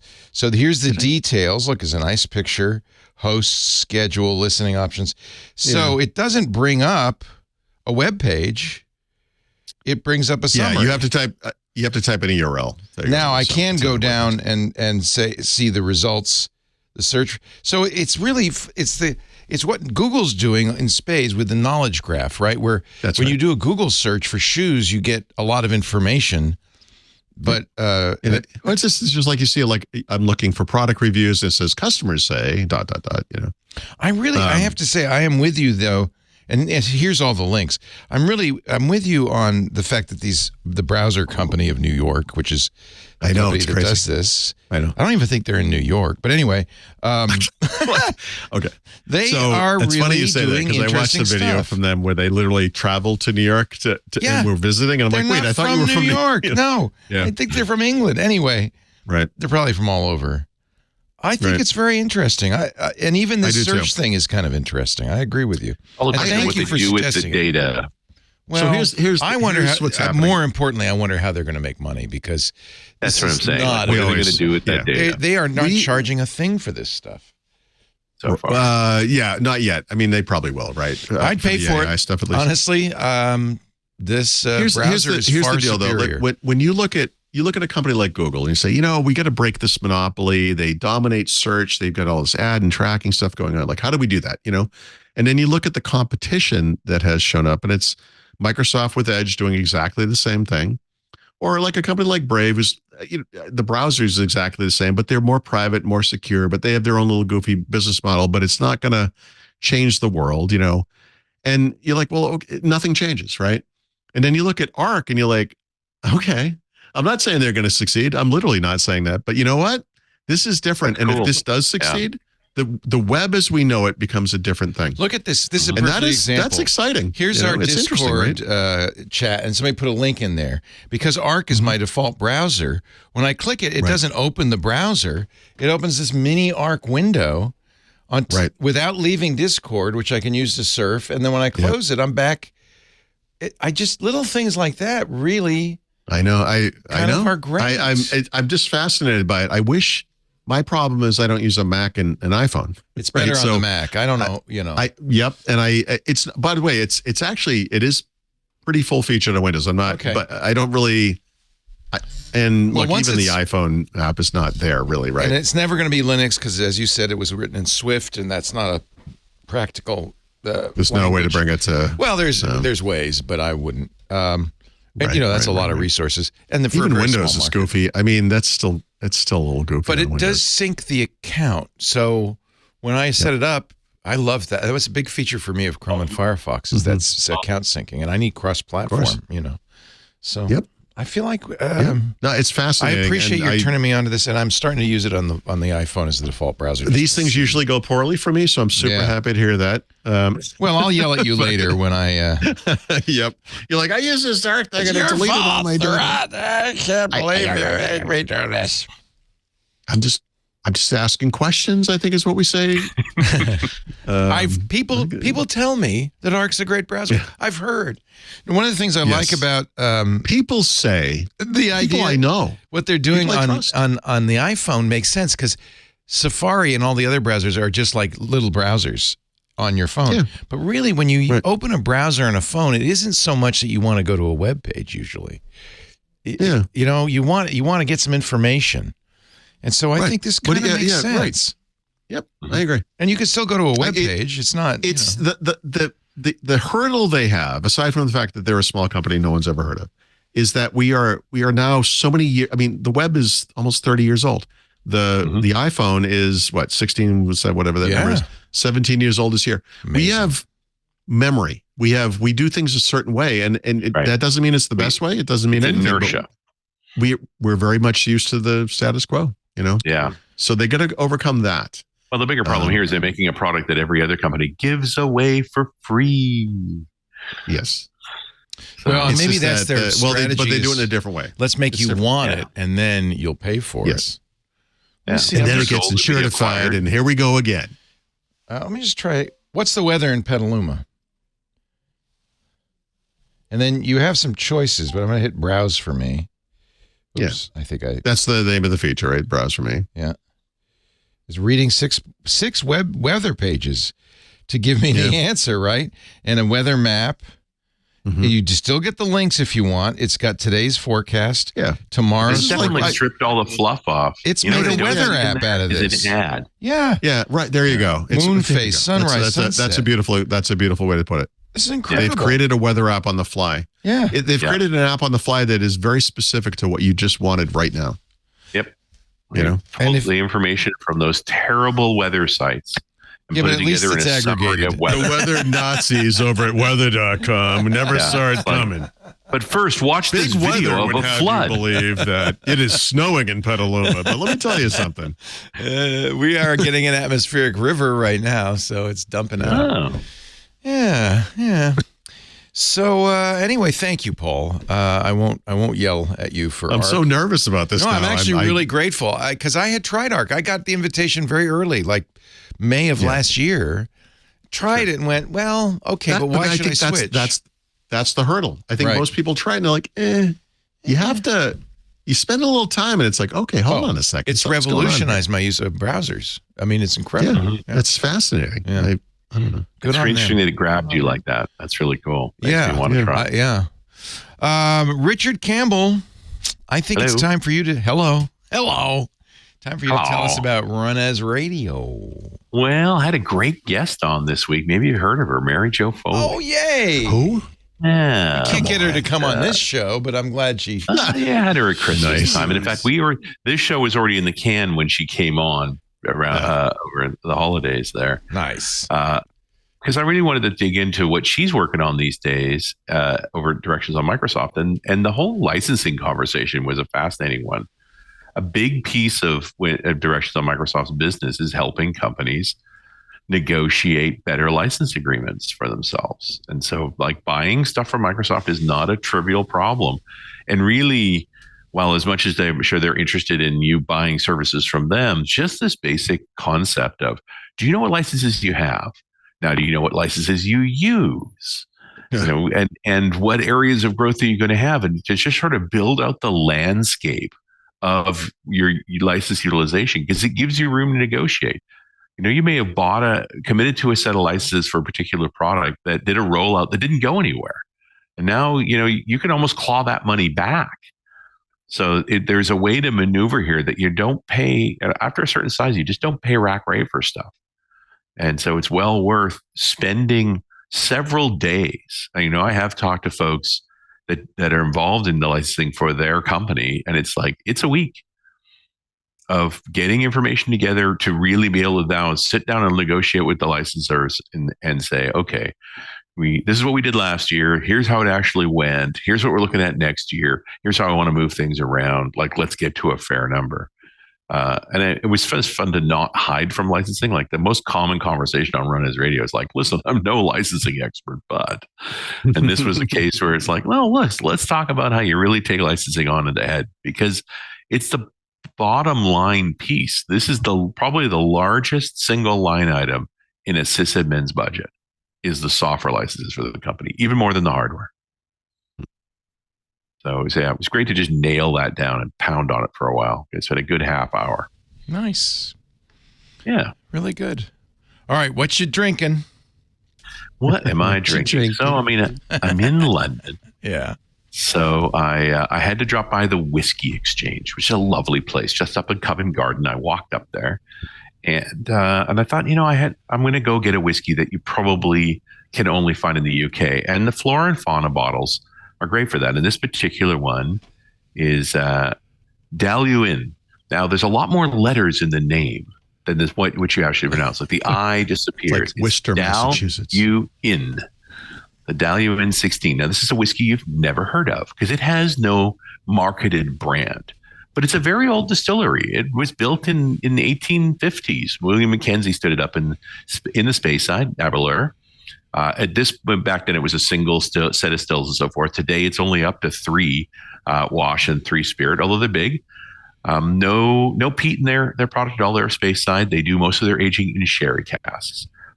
And those early days in the 1800s, they were built right on the train line, and they're kind of famous for all of their supply came and went by train. They had a major fire in 1915 that totally burned them down. And then a group of famous distillers, Buchanan, Walker, Dewars, all came together to rebuild it because it was actually kind of an important distillery. And in fact, those are the folks that merged into a company eventually known as the Distillers Company. With a bunch of others. And in 1925, the Distillers Company was running it. And that, of course, became United Distillers, which eventually becomes Diageo. We've heard this story before. And the Walker in that joint operation that took them over in 1915 is John Walker, as in Johnny Walker. Little Johnny Walker. Little Johnny Walker, right? So... and then that's where most of their whiskey goes. Like, this is a place that makes 5 million liters of whiskey a year, and you don't know who they are. They've never been a marketed product in the 170 years that they've operated, and they've always operated. They've been, even when they burned down, they did their processing elsewhere until they had operations back up and running again. So, yeah, I mean, Johnny Walker was a man. He's from the 1800s. We talked about this in the Mortlock show too, right? And he initially was blending whiskey from distant distilleries, and over time he bought up all the distilleries, and he got control of Daluin along with the others in 1915. At that time, he also owned Clyanish, Cardew, Colburn, Talisker, and Mortlock. And this is what he was making Johnny Walker from back in the day. And then when United Distillers and ultimately Diageo forms up in 1997, they have an even larger package. But even before that happened, when it was United Distillers in 91, they put out, knowing that almost all of their whiskey was going into Johnny Walker, but they had barrelmen who were saying, like, there's some really good barrels here. We should bottle them. And so in 91, United Distillers produced a line of whiskeys, all in the same style bottle. This is a conventional whiskey bottle with the little swole neck, but otherwise a standard shaped bottle and a yellow label. And they made 26 of them in their first edition in 1991, of which this is one of them. This is actually a 91 edition of the Dalhuin 16. Some of these became wildly famous and are impossible to find. The Rosebank's hard to come by. The Mortlock, if you can find one, is $800. These all initially came out at 30 pounds. This one today was 55 pounds. So it's gone up a bit, but not terribly. They didn't call it Flora and Fauna. It was actually a whiskey writer named Michael Jackson, no relation, who wrote that he called it Flora and Fauna. But it's one of those things where the name just stuck. And so they've done additional releases since then. It was a 91, it was a 97, it was 2001. And it's very apparently hip in the whiskey business, if the whiskey collector business, to try and have one of every one of the Flora and Faunas. It wasn't a big deal back in the 90s, but today to find them all is pretty tough. And the price range is, like I said, dramatic. I am not a whiskey collector. I am a whiskey drinker. And this drinks brilliantly. It is a classic sherry Speyside. Little hints of citrus up front, little bit of shock on the tongue, but goes very buttery. Just a glass of caramel that warms you up as it goes down. And you'll notice I got this bottle this afternoon. I had a couple of friends visiting while I was writing it up. Gone. It's almost done, And enough that they said, we're going to go to the whiskey exchange and bring a different one back for tomorrow because you fed us. Wow. This is hard to come by outside of the UK. Oh. It does not have an export stamp on it. This says a for the UK stamp. This is not an export stamp. And that's how the Flora and Fauna really originally intended. That being said, if you go to a specialist whiskey place, and I can think of a couple in San Francisco I have frequented over the years, you will occasionally find these Flora bottlings for entirely too much. And you don't know who they're made. You don't know them. They're not a well-known brand, but some of them, and this is one of them, is outstanding. Wow. I've talked about unicorn whiskeys. That whiskey you taste once and you'll never taste it again. My very first unicorn, the one that I realized the concept of a unicorn, was a Dalhuin. It was in 1972. It was 30 years old. It was put in the bottle. I found it in a little whiskey shop. I found it in a bar in Edinburgh where they were selling Macallan 12 for £4. And here was one that was listed for like 25. And I'm like, what the hell do you pay for 25 pounds for? And I had a taste of it. And it changed my life. And then when I researched it further, I realized there were only 250 of those bottles ever made. You had tasted something you will never taste again. Never taste it was it a again. unicorn. That's pretty cool. And so, besides the Flora and Fauna bottling, there are several other custom bottlings of Dalhuin. They Gordon and MacPhail, those kinds of bottlers. Every so often, they'll score a barrel. But if you really want to taste this whiskey most of the time, you'll taste it in Johnny Walker Blue. The Dalhuin, which means the green veil, and it's beautiful. Yeah, I want to it's live beautiful. there, and it's forever. Proper Speyside. It's in some ways more honest than most. Right? It really was made for the Scottish market. Most of these, you mostly see these whiskeys drank beside a pint of beer in a nice Scottish pub. Might be worth a trip to Scotland just for that. Yeah, well, you usually do those cruise things, but I imagine we could actually do a whiskey tour out of it. I have Scottish heritage. I should really spend a little time. I've been there years ago when I was a kid. But you and me both. I'm one of those Campbells. My grandfather was a Dunlap, Gordon Dunlap, and my middle name is Gordon from him. So I have every right to go there and wear a dress. Well, I'd recommend we get some rooms at the Craigielachi. We spend some time in the Quaish. Oh, it'd be so much fun. We taste a few unusuals, and then we go see where they're made. Paul, are you in? I've been wanting to do this trip for years. Sounds wonderful. Mm-hmm. Richard, you probably could make some money if you put together a package tour for. Well, brought a dozen of us. Yep, done a few. We could. You have done it. All right. Yeah. I've been buying whiskey for unusual people over the years. Some names you may know, but I prefer not to be named. Mostly because I take the time to go get the specials. Nice. Go visit the distillery and talk to the distiller and be able to pull up cool bottles out. But the Quaish is one of those very dangerous places. It's wooden floor, wall, ceilings, potbelly stove on the side. One side, big heavy drapes overlooking the Spey River. Big overstuffed chairs. The owners' spaniels are there for some scritches. Oh, how fun! And every single whiskey you've ever heard of, and many you haven't heard of, on the walls, ready to go. And I think I got to wrap up. They're in the room now. So here comes another bottle. Bring in the Daluane. Mr. Richard Campbell's at Run His Radio, runhisradio.com, .net rocks, and he's in the UK. Back in BC next week, or you've got? No, I'll be in New Zealand next week. Oh my goodness, the tour begins. As you do. Yep. We'll have a wonderful trip. Incredible. Mr. Paul Thurrott you'll be in Mexico City next week, I think. Yes. Yes, I will. Yeah. Yep. So we go international next week. Paul Thurrott, of course, is always available everywhere in the world at thurrott.com, THURROTT.com, and become a premier member. And that way you'll get all sorts of good stuff. He also has his books at leanpub.com, including Windows Everywhere and the Field Guide to Windows 11. And together they are the Windows Weekly team. Every Wednesday, 11 a.m. Pacific, 2 p.m. Eastern, 1900 UTC, we gather together to talk about Windows and Microsoft and AI and brown liquor and all of that.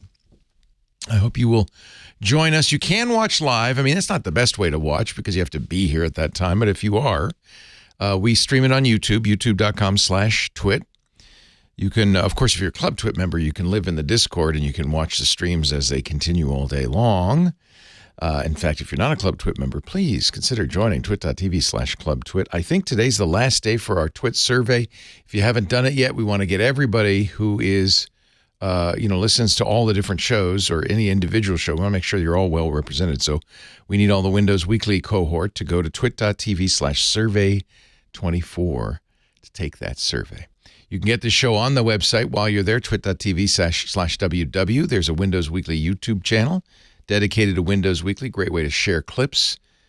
But of course, the easiest way would be to subscribe in your favorite podcast client. That way you'll get it automatically as soon as we're wrap up and put it out the window. Thank you, Paul. Thank you, Richard. Thanks, sir. Have a wonderful week. Safe travels to both of you. We'll see you next time on Windows Weekly. Bye-bye. Hey, I'm Rod Pyle, editor-in-chief of Ad Astra Magazine, and each week I join with my co-host to bring you This Week in Space, the latest and greatest news from the final frontier. We talk to NASA chiefs, space scientists, engineers, educators, and artists, and sometimes we just shoot the breeze over what's hot and what's not in space, books, and TV. And we do it all for you, our fellow true believers. So whether you're an armchair adventurer or waiting for your turn to grab a slot in Elon's Mars rocket, join us on This Week in Space and be part of the greatest adventure of all time.